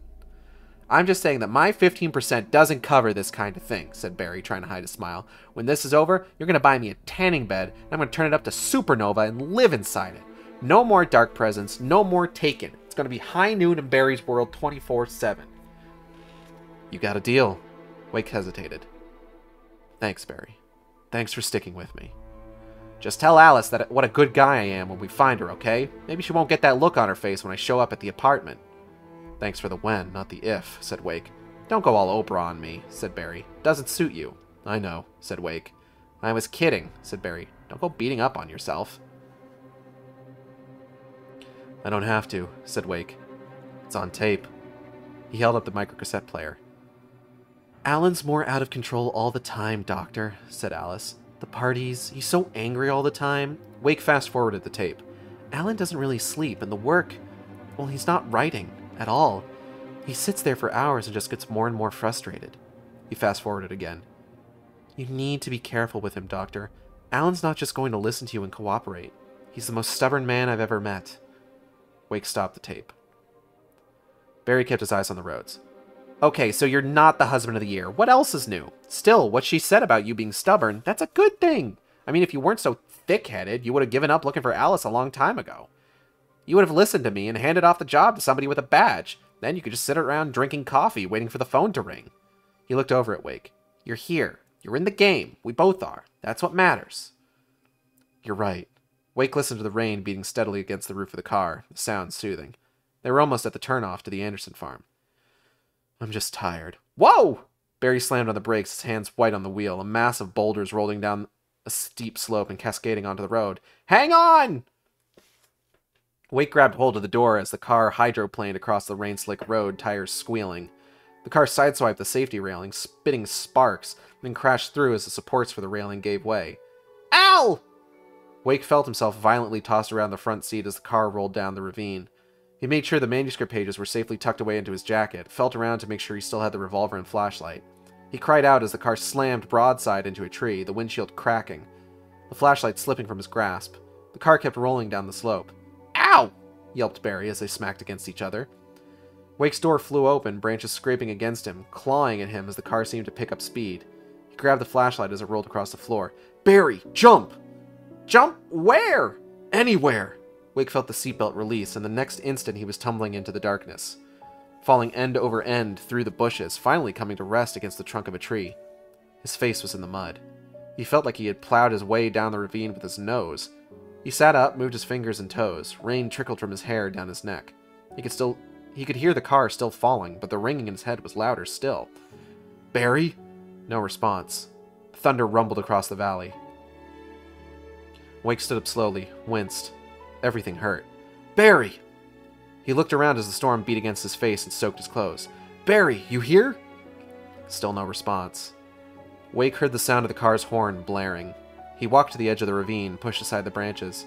The trees were thick, but far below he could see the faint glow of the taillights. Barry! The horn stopped beeping. Toby knew the smell. It was the man, the nice man who always gave him treats and never got tired of playing with him. Toby wagged his tail, barking happily, yip, yip, yip. Then there was another smell, a wrong smell, and it stopped Toby in his tracks. He growled deep in his throat. The wrong smell came from the nice man. Blind terror pierced the dog's brain an instant before the axe crushed his skull.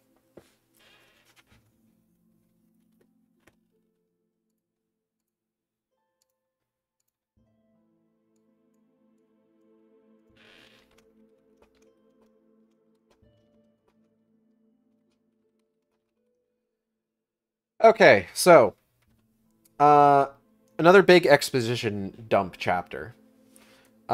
We get Alan and Barry kind of discussing, like, where things are at, what's going on, just kind of, like, catching everybody back up to speed. Especially after, like, you know, having that bit of time where it's just like, maybe Alan's crazy, maybe he isn't, just kind of, like, fully committing, no, Alan isn't crazy, here's what's going on. Alice is trapped with the dark presence. Excuse me. Alice is trapped in the dark presence. Dark presence is wearing Barbara Jagger's skin. Use Thomas Zane. Use the Anderson brothers. Blah, blah, blah, blah, blah, blah, blah.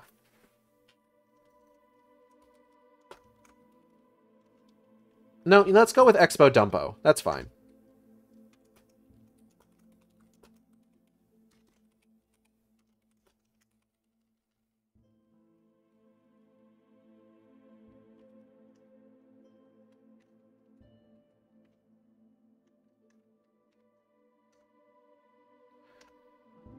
We get some exploration of the recorded conversation with Alice.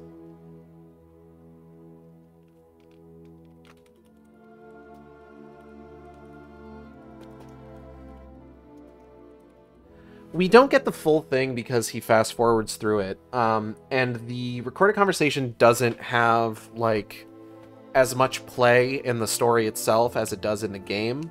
Because in the game, it's used more than once as, like, in, like, a chopped up form to make it seem like they are holding Alice hostage. But in the book, the only time that they use it is when they first call him in the police station. And part of that is because we didn't get the whole sequence with Alan, you know, going from the trailer park to the radio station to the train yard.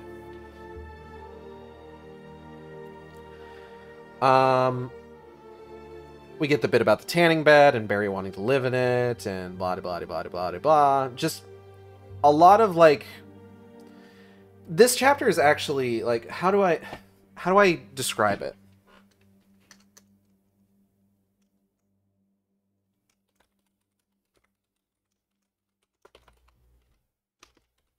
It's basically a connect the dots chapter, we're taking all of the weird shit that's been going on throughout the whole story, the whole book, and being like, hey, let's take a moment. Let's use this car ride to just go over really quick everything we know and how it all connects together.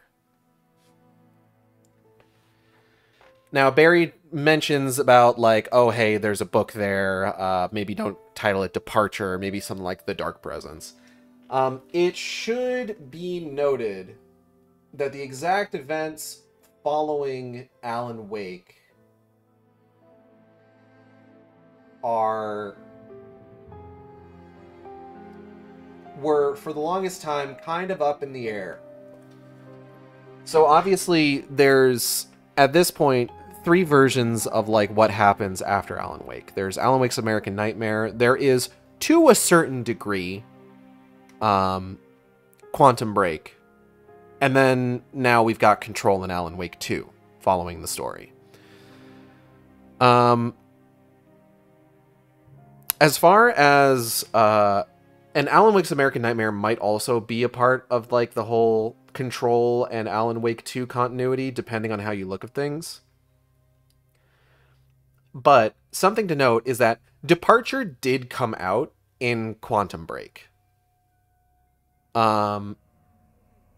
Because if you've seen my playthrough of that, I might do another playthrough of that game. I'm not too sure.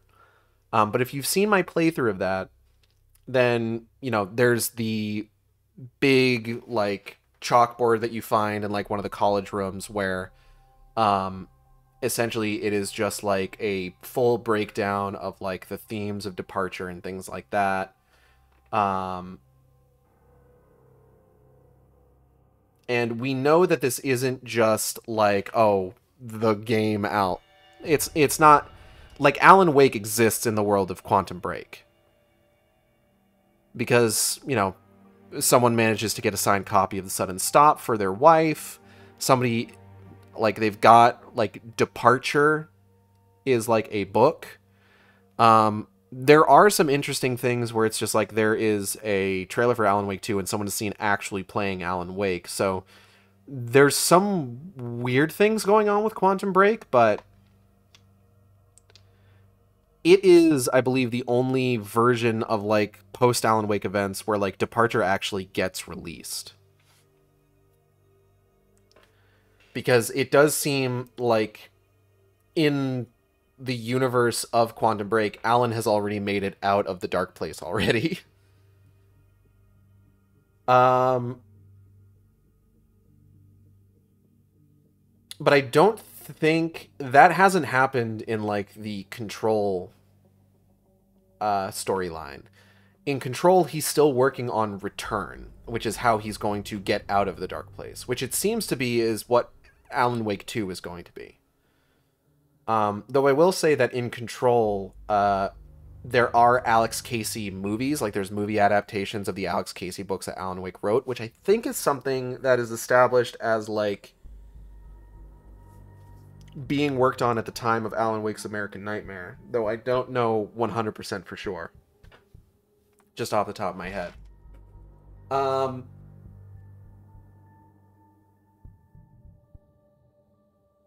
yeah, you know. Oh god, I'm, like, getting tired. It is warm in this room. Do I have the fan on? I do. I've also got my Xbox running, so I mean, like, that's generating some heat. And it's also just hot out. It's 98 degrees. You know, the boy band from the credits of Mulan.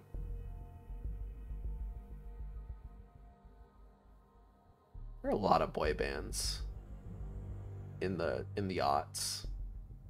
Like, that was a very, very common thing. Everyone wanted to be the next Backstreet Boys and or NSYNC.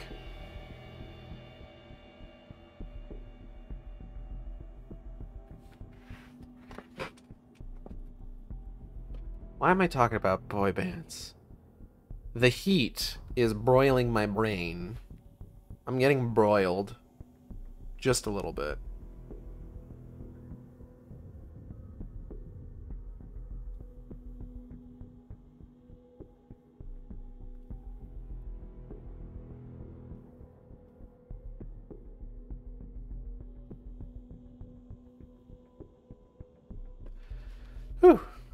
But yeah, nothing else really happens in this chapter. The car crashes, and we are barreling headfirst into the road to the Andersons' farm.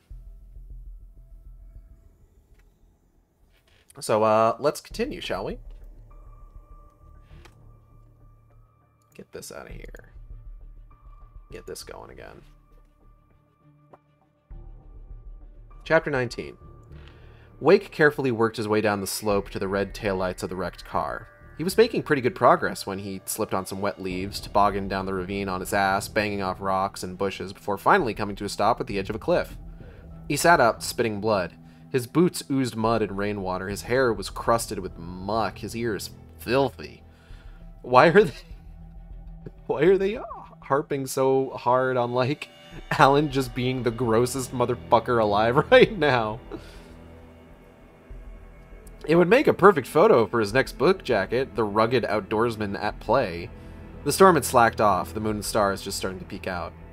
Al? Barry, you're alive! Thank God! Barry stood next to the red glow of the taillights. Barry was worried. I heard you crashing down the mountain and thought you were taken coming to get Barry. You refer to yourself in the third person again, I'm going to strangle you. Wake could hear him at the bottom of the ravine. What the fuck? Okay, this is just another one of those weird moments that, like, they like to throw into fucking video game novelizations, isn't it? This is just the Alan Wake's version of the Guess Christmas Came Early This Year bit from the Metal Gear Solid novel. Fuck off. Wake could see him at the bottom of the ravine. The wrecked car was nearby, front end down, lights in the dirt, steam escaping from the burst radiator. Barry was probably 50 feet below, but the cliff's walls were steep and sheer. There was no way to reach him without breaking his neck. Are you okay, Al? I'm alive. Another close call, huh? Said Barry, sounding giddy now. I'm starting to think the two of us are invulnerable. Famous last words, said Wake, right along with, hey, look at this. Can you get down here? Not a chance. Wake picked dirt out of his ears. You need protection, Barry. Go to the trunk of the car and look around. Rental cars usually carry road flares. Maybe there's a flashlight. He waited while Barry searched the trunk. Lightning flashed, and he could see the stark outline of the farm's barn and silo in the distance, surrounded by flat fields. Found the flashlight! Shouted Barry, playing the beam across the trunk. Jackpot! He held something up. What is it? A flare gun! Now we're talking. 5 flares and 1 in the chamber. The rental agency must figure that city slickers get lost in the backcountry and need to shoot up a signal flare for help. That's great. Wake watched Barry caper around the car, going into various action star poses with the flare gun. Why don't you turn off the flashlight? Save the batteries. Barry turned off the flashlight. Now what? Same plan as before, said Wake. The Anderson farm is due east. What are you, Magellan? Wake laughed. Barry's good humor was infectious. I see it, Al. It doesn't look that far, but how are you going to get there? Wake looked around. There was a trail nearby that gradually wound down the ravine. He didn't know how far it went, but there was no other way to work his way down to Barry. Al? I'll get there. Don't worry. Who's worried? Do I look worried? Barry beat his chest. I'm the king of the world. Barry, did you hit your head or something? I hit my head, my arms, my legs. Surprised you're not scared, said Wake. You may have a concussion. I just decided to quit worrying and enjoy the adventure, called Barry. You're writing the story, remember? It's like being in a dream. We're the heroes. We can't die. Barry, I want you to listen to me. It's not a dream, not the way you think. The dark presence changes everything. Neither of us are safe. Hey, is that you, Al? Barry, I'm still up here. Damn, Al, I take back what I said about not being scared. Barry turned on the flashlight. Get back! Far below, Wake could see a Taken edging away from the light, a Taken in jeans and a red hunting vest brandishing a tire iron. Al! Quavered Barry as the Taken circled in.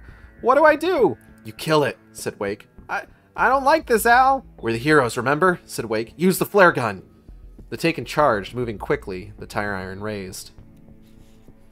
Barry fumbled with the flare gun and it fell to the ground. He shrieked and scrambled to retrieve it. The Taken rushed in, swinging the tire iron at Barry's head. Barry shot the Taken in the chest with the flare gun and immediately burst into 1,000 dying sparks. Yes! cheered Barry, doing a jig on the forest floor. "Did you see that, Al? Did you see it?" "I saw it," said Wake. "I'm not scared of them. They should be scared of me. Barry Wheeler, the Taken Killer." Wake smiled. "One shot, one taken," said Barry, waving the flare gun. "That's the way we do it. That's what happens when you piss off a guy from New York City." "Don't get cocky," said Wake. I don't want to have to pull an axe out of your forehead." "I don't appreciate the mental image, Al." "Just get moving before more of them show up," said Wake. "I'll meet you at the farm." Barry stopped dancing. "More of them?" "They never seem to show up solo," said Wake. Barry started running, due east. Wake started down the path. He limped at first, but in a few minutes he had settled into a steady trot, his eyes straining to follow the trail in the moonlight. After about 15 minutes, he slowed, walking now, his side aching. His boots squished with every step, and mud crackled off his jacket as though he were a reptile shedding its skin. He was almost to the forest floor. Still no sign of any Taken. Suddenly, a bright light bloomed just ahead of Wake. The light dimmed, and a creature floated above the path, a man in a spacesuit. No, a man in a deep-sea diving suit with a round copper bell and faceplate. He dropped a manuscript page on the path. It glowed as it fluttered. Wake stared at the page. "I'm trying to deliver each page to the right time and place," said the diver, his voice crackling. "Why?" said Wake. "I'm trying to show you how the story goes," said the diver. "You owned the cabin Alice and I were in. The one on Diver's Isle," said Wake. You're a writer, too. You're Thomas..." The diver disappeared in a blink of light. "Zane." Wake stood over the page on the ground. He had seen the diver in his dreams before, seen him in the first dream when Wake had run over the hitchhiker. It had been the diver who had saved him from the hitchhiker Taken. The diver who had been placing the pages on his path. Thomas Zane. Wake bent down and picked up the page, turned on the flashlight so he could read it. Thomas Zane knew he had to remove all that had made his horror possible, including himself. That was the only way to banish the dark presence he had unleashed and now looked at him through the eyes of his dead love. But he also knew that despite his best efforts, it might someday return. So even as he wrote himself and his work out of existence, he added a loophole as insurance, an exception to the rule. Anything of his stored in a shoebox would remain. Wake read the page twice before putting it into his jacket with the rest of the manuscript. He turned off the flashlight, then looked around, hoping the diver would return and explain to him what it meant. Zane must have written a manuscript for the Dark Presence, but how did he write himself out of it? And what was this loophole? This insurance that fit into a shoebox? Wake shook his head and started toward the farm. He had figured out a long time ago that the most dangerous thing in Bright Falls was standing around in the dark thinking. Another half hour and Wake was on flat ground, the outskirts of the farm. A gravel road led directly to the main buildings, and he made good time. Just ahead, Wake saw a blue pickup truck to the side of the road. He hurried toward it. Anybody there? He slowed as he saw the front end jacked up, a flat tire next to the spare on the grass. The driver wasn't coming back. The darkness had seen to that. Wake looked inside the truck and saw a picture taped to the dash of a man standing beside a small boy, the man wearing a bright orange hunting hat, the skinny kid wearing the Seahawks football jersey. Wake rested his head against the window, his thoughts too heavy to hold. Barry hadn't killed the man, he had killed the Taken that the driver had become. Wake had told himself the same thing about Stucky. It didn't make it any easier. He started to walk away, stopped, and came back to the truck. He found the shotgun behind the front seat, a pump shotgun and 4 boxes of shells. Wake took them without hesitation, grateful for the firepower. One more glance at the photo on the dash, and he headed toward the farm, the shotgun over one shoulder. Lightning flashed around the silo, a writhing blue light twisting down the sides. The storm had blown away the clouds, but the air seemed filled with static electricity, lightning crackling across dry fields. In the moonlight, a solitary scarecrow stood in the midst of an expanse of stubby cornstalks, and Wake felt queasy looking at it. Barry might joke about taking up residence in a tanning bed, but Wake was probably going to sleep with a nightlight on for the rest of his life. I have messages on Discord. 1 second.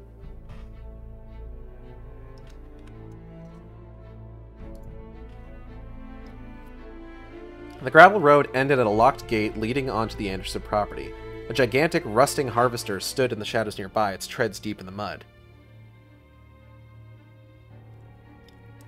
Wake scrambled nimbly up the gate. Just as he jumped to the other side, the harvester roared to life.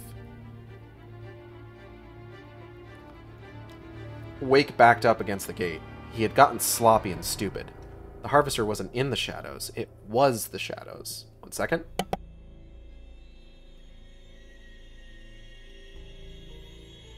Okay.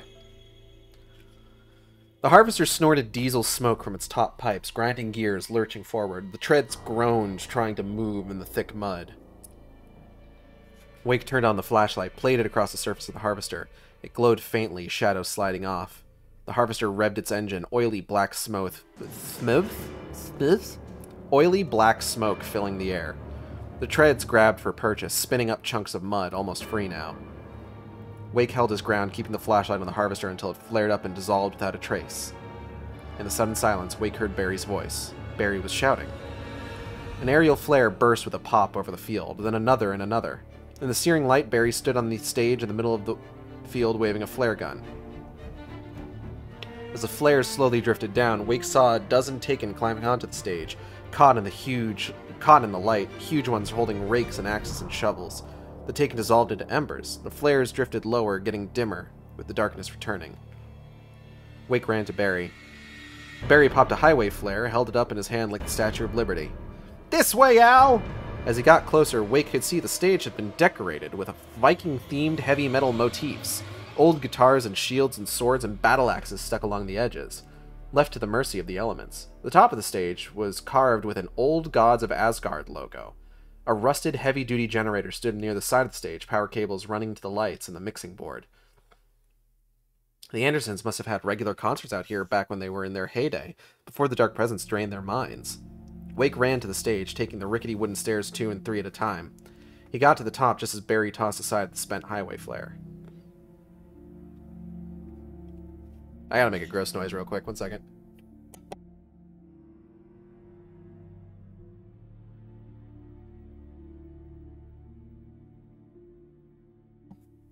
Okay. Whew. "Ow!" called Barry, clapping him on the back. "Glad you can make it." "Wouldn't have missed it," said Wake. The aerial flares drifted slowly lower. Taken shambled from the shadows, grunting. "Here we go." Lightning crackled across the sky. "Al!" Barry held up the flare gun, tossed it aside. I'm out of flares, buddy." Wake watched the Taken start up the stairs at either end of the stage. 6, 7, 8 of them. Taken wearing hard hats and dirty denim jumpsuits with Hayes logging stitched on the front. All of them carried double-bladed axes except the biggest one, who hefted a chainsaw. "I've seen this movie before," said Barry, looking for a way out. "I don't like the way it ends." Wake thought of the hunter snatched by the darkness as he changed a tire, and Stucky, and Rusty, wishing he had told Rose how he felt about her. He thought about Alice alone in the dark. The flare died, and there was only the moonlight illuminating the stage. The big Taken fired up the chainsaw as it reached the top of the stairs. "Al! What do we do?"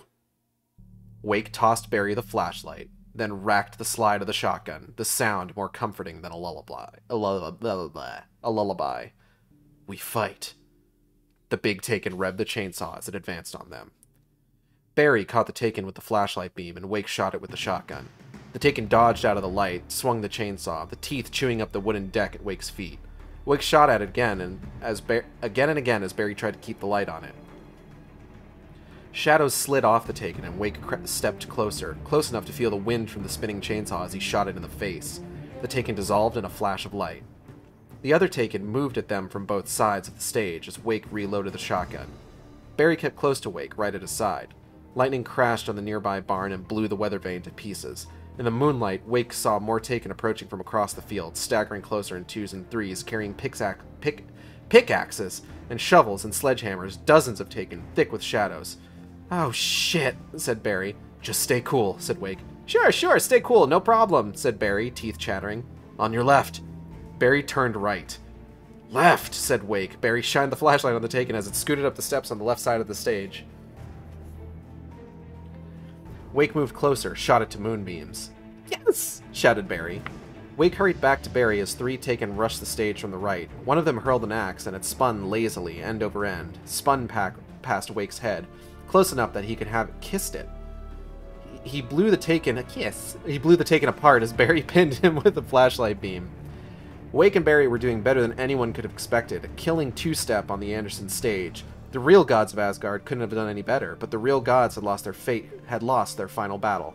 Thor and Odin and the rest of them, heroic as they had been, had died where they made their last stand, and the Frost Giants, their mortal enemies, had overrun Asgard at the end of days, slaughtering the gods, every one of them.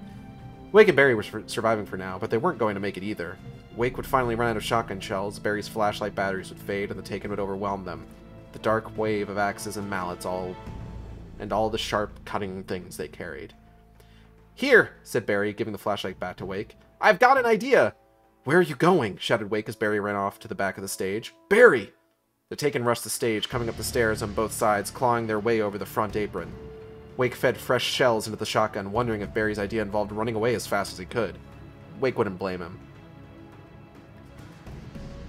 A lumberjack Taken wielding a cross-cut saw scrambled onto the stage, and Wake caught it in the beam of the flashlight, then blasted apart. "Almost got it!" shouted Barry from the side of the stage. "Almost got what?" yelled Wake, spotlighting two other Taken, destroying both of them with one round of the shotgun. More Taken swarmed the stage. Too many of them. Way too many. Black diesel smoke poured from the exhaust of the generator as the power came on. The stage lights flared, and the Taken on stage disintegrated around Wake. "Let there be light!" said Barry, scooting back on stage. Taped music blared from the speakers lining the stage, the Andersons' heavy metal anthem booming across the farm. "You did that?" said Wake. "Barry Wheeler, total service agent at your service," bellowed Barry above the din. He ran to the mixing board at the back of the stage, started playing with the switches. Skyrockets shot off the top of the stage. Spotlights popped on, shone across the field, disintegrating the approaching Taken. "Rock and roll!" The power died. The lights went out. The music stopped. "That was a short concert," Wake said quietly. Barry tore into the mixing board, pulling out the cables. Looks like mice have been chewing on these things." He started twisting bare wires together. "I never told you I managed a punk band in college. Kind of the roadie, too. We did a U.S. tour in a Dodge van with no spare tire." He reconnected the cables. "Let me see if I still remember how to patch an amp." More Taken charged across the open field. Wake took back the flashlight from Barry, then picked up a roll of gaffer's tape lying on the mixing board. He taped the flashlight to the barrel of the shotgun, winding the metallic tape round and round. "That's it. Take your time, Barry." Wake turned on the flashlight, racked the side of the shotgun as the Taken got closer, moonlight glinting on their axes. "No need to hurry." "Quit pushing me," said Barry, plugging more wires into the board. Sparks erupted, and he jumped back. Lightning forked across the field, making the shadows of the Taken enormous, like gigantic scarecrows in motion. "Any luck there, Edison?" Wake said to Barry, trying to keep his voice steady. Barry bent over the mixing board, ignoring him. Wake shot the first Taken that made it onto the stage, the combination of the flashlight and shotgun devastating, the lights slaking off their protective shadows as the shotgun blasted them to atoms. Wake moved quickly across the stage, firing constantly, blowing the Taken apart. He scampered back to Barry, reloading, got there just in time to disintegrate a Taken in a silvery hard hat, about to drive a pickaxe into Barry's skull. Barry looked up as the Taken sparkled into dust, the pickaxe the last to disappear. He nodded at Wake and then went back to work. The Taken swarmed up the far side of the stage, but Wake didn't have time to stop them. He was too busy keeping the immediate area cleared. An axe whizzed past his head, buried itself in the wooden framework at the back of the stage. He kept firing, always in motion, trying to draw the Taken away from Barry, giving him time. The front stage lights came on, disintegrating the nearest Taken. "Way to go, Barry!" cheered Barry. "A few more minutes and I'll get the rest of them on, Al." Wake moved into the light, using it as protection while he reloaded. Heat radiated from the barrel of the shotgun as he slipped shells into the port on the side. Lights went out, then came back on again. The lights went out, then came back on again. "Damn circuit breakers! Been out of the weather for years," complained Barry, bent back over the mixing board, working frantically. "How am I supposed to—" he cried out as the lights went out again. 3 slender Taken came at Wake, splitting up before he could shoot them all with one blast. They were quick, zigzagging in and out, each of them wearing gray mechanics coveralls, wielding heavy wrenches. A county work crew caught by the darkness, lost forever now. He blasted one of them as it darted in, then another, but the third one managed to get close enough to bring down the wrench on Wake's shoulder before he shot it. Wake could barely hold the shotgun up now, his right shoulder numb, his right hand tingling. "Barry, I'm losing it here!" Wake shifted his grip on the shotgun, firing with his left hand, but his aim was off. More and more of the Taken made it onto the stage. The gaffer's tape holding the flashlight to the barrel of the shotgun was smoldering. Any moment now, the adhesive was going to dissolve and the flashlight would slip off. You have to hurry! The Taken moved toward them from both sides of the stage, thundering up the stairs and over the front apron. Wake dodged a thrown sickle, the blade barely missing his face, when the flashlight fell off onto the stage. The light went out. He shot the nearest Taken, but it had no effect. Taken rushed in just as the stage lights popped on. Blue and red stage lights, hot white spotlights, even the large rotating searchlight at the top of the stage. Waves of Taken fluttered apart like dead flowers in the searing lights, flaring into dust across the stage. The heavy metal soundtrack kicked in, a mega decibel guitar duet blaring into the night, and dozens of skyrockets launched from behind the stage, exploding above the field, perfectly synchronized with the music beat for beat. The field, which had been thick with Taken a moment earlier, was empty now. Barry played an air guitar as the music reached a frantic crescendo, strumming away as Wake stared at him. "Al, this may be the most awesome moment of our entire lives," called Barry as he duck-walked across the stage, still grinding out phantom power chords. Exhausted, Wake lay down on the stage, watching the fireworks overhead, a shower of stars falling slowly through the night. Nightingale eagerly examined the stack of papers Wake had been carrying. It was incomplete, a collection of random pages, disjointed and strange. But there was enough. He saw his own name in there, among others. His hands shook. Finally, it was proof. He had been right all along. He didn't understand even half the manuscript, but somehow it all rang true, impossibly true. He took out his hip flask when he reached the page that described how he reached the page that made him take out his hip flask. It wasn't the booze that made his mind reel.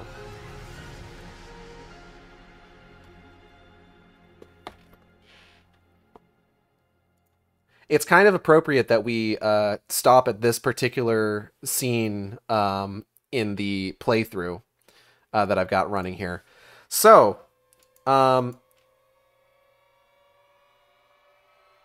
give me 1 second.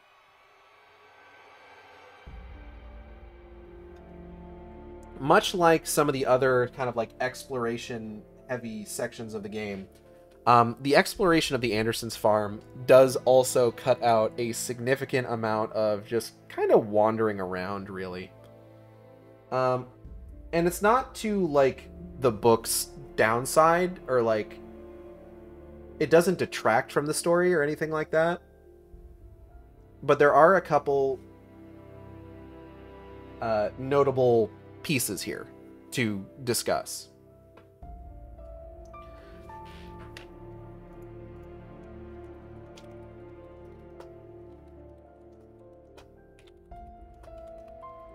To start with, Walt Snyder doesn't die in this version, or at the very least, we don't see him die. In the original version of the story, of course, in the game, you start after the car crash with nothing. You don't have a flashlight, you don't have a gun, you don't have any, like, side weapons initially. And you need to make your way through the forest. I think you get flares or flash grenades, but I don't recall right out the top of my head. You eventually come up to a house that you notice a car drive towards. And inside, you find Walt freshly murdered by a Taken of his best friend, Danny.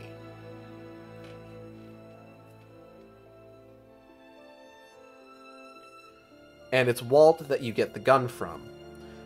In this, Wake instead finds a shotgun in the back of the blue pickup truck that belonged to the Taken that attacked Barry just after the car crash.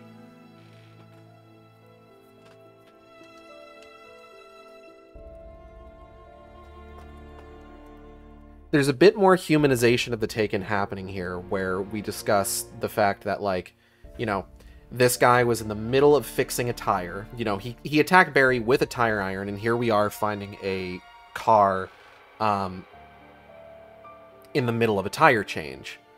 There is a photo on the dash of what we can only assume is the person the Taken was and his son. And it's all very sad. We're all very sad about it. I'm devastated.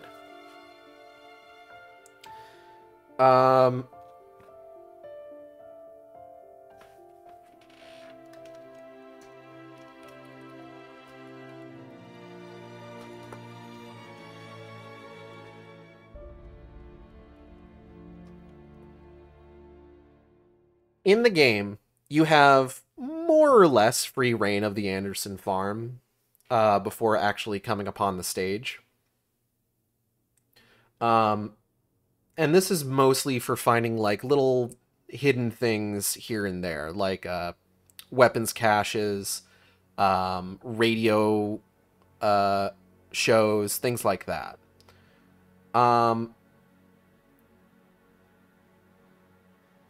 And then, of course, we gotta keep the stage. You have to keep the stage fight.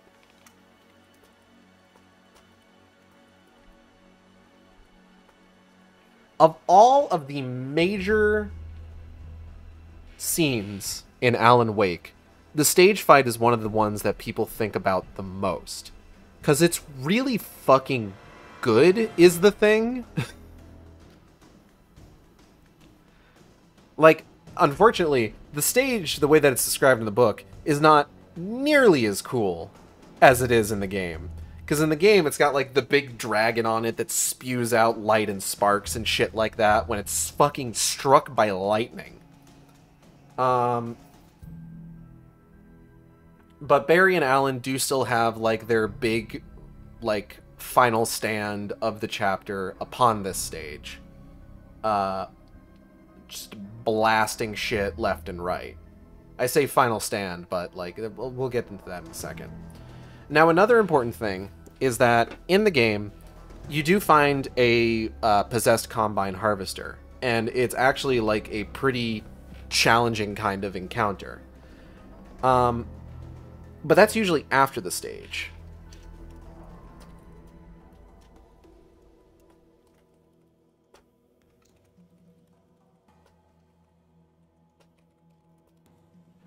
Because the way that the... Oh, hold on.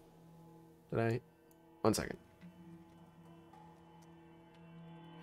Because the way that the level plays out in the game is that you get to the Anderson farm, you explore it a little bit, you get to the Anderson farm, you find Walt, you drive down, explore a little bit, reach a point of the level that you can't take the car into, and then you walk over to the stage and the battle starts. And then after that, you go through another part of the Anderson farm, which is where you find their, like, bootlegging operation. They're making hooch. They're making moonshine. And I don't know... Let me skip ahead a little bit.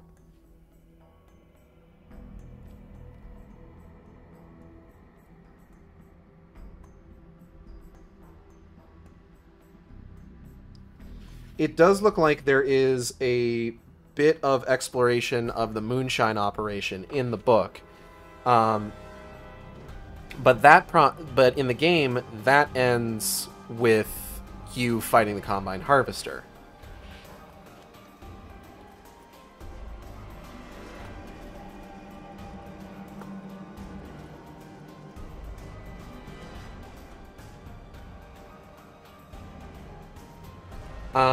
And just from, like, a pacing perspective, like, in the game, obviously, like, this is a question of pacing, where it's just like, okay, big encounter to walking around and exploring to big encounter to walking around and exploring to big encounter to finishing the game and getting the payoff at the end of the episode.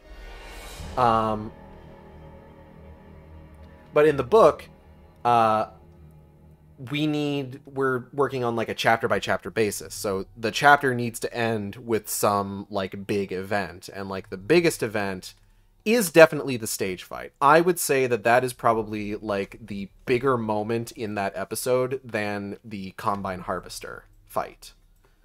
So it makes sense for them to have done it the way that they did. What else?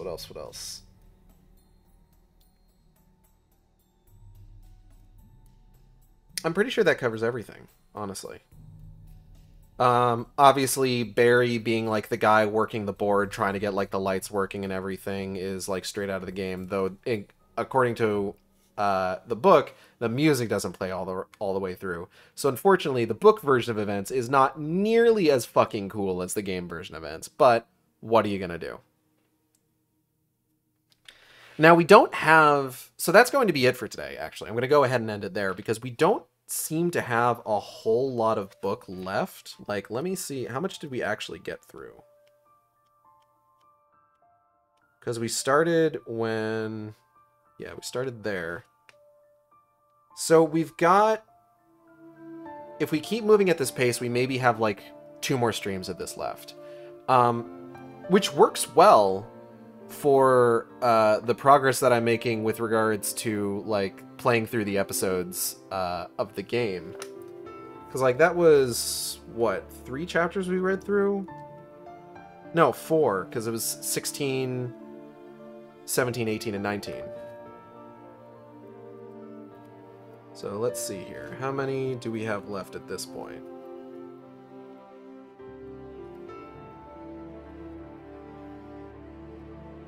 So we got 20, 21, 22, 23, 24, 25, 26, and the epilogue. So that's 8. So if we do 4 chapters next time and then 4 chapters after that, then bing, bam, boom, we're done. So that's exciting. And then we can move on to the Alan Wake files, which was just as a follow-up, which of course was the book that was released, as I said, with the special edition of the game back in 2010. And has, like, a lot of really neat in-universe stuff in it. And actually has some degree of a presence in the game, which I'll talk about when we get around to actually reading that. But for now, we're going to go ahead and call it for the day. I want to thank everybody for coming by. I hope you all had a good time. I know I did. If you enjoyed the stream, you can subscribe here on Twitch. We have special emotes for subscribers. You can also follow me on Twitter and Tumblr at AcidXShark, that's AcidXShark, where I post all the streams as they happen, or on YouTube at AcidXShark, where I post all the streams after they happen. Art for the stream, VTuber was done by Audrey and V of Team Capel, who you can find on Twitter, Twitch, and YouTube at Team Capel, that's TeamCatple. If you should commission them. You should definitely commission them. Use the commission form on their card. It's what it's there for. Don't email them. They'll email you. If you can and must DM them, please don't be weird. Please don't be weird to my friends. Yeah, you got it, Venom. You did it. Proud of you. And then the chalkboard background was done by my wife, Natalie, who you can find on Twitter at GhostyNaps. It's GHOSTIENAPS. We are currently still taking donations to help with bills and medical expenses for Natalie after her stay in the hospital. We have a current goal of $1,000 that we have thus far raised a total of $841.80 for. We appreciate anything that anyone can give, and just, you know, spreading the word and donating what you can really helps us out. We really appreciate everything everyone's given so far. Upcoming streams. So later tonight, I will be streaming some more A Plague Tale Requiem. So be sure to tune in for that. That'll be probably within, like, hour and a half to 2 hours from now. Tomorrow, I will be playing some more... What's it called? Fatal Frame, Made in Black Water.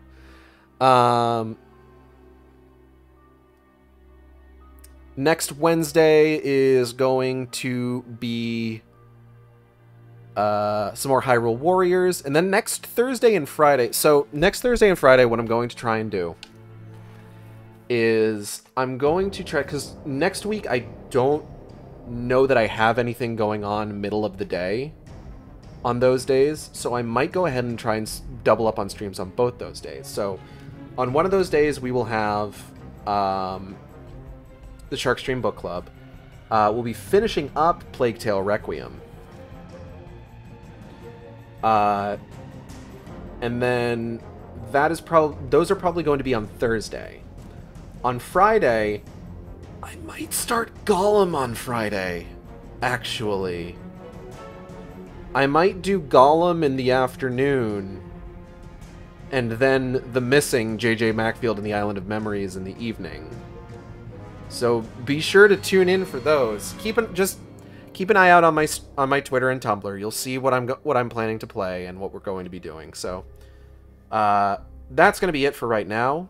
I want to thank everybody for coming by the stream, and I will see you next time on the Sharkstream. Same shark time, same shark channel. Take care.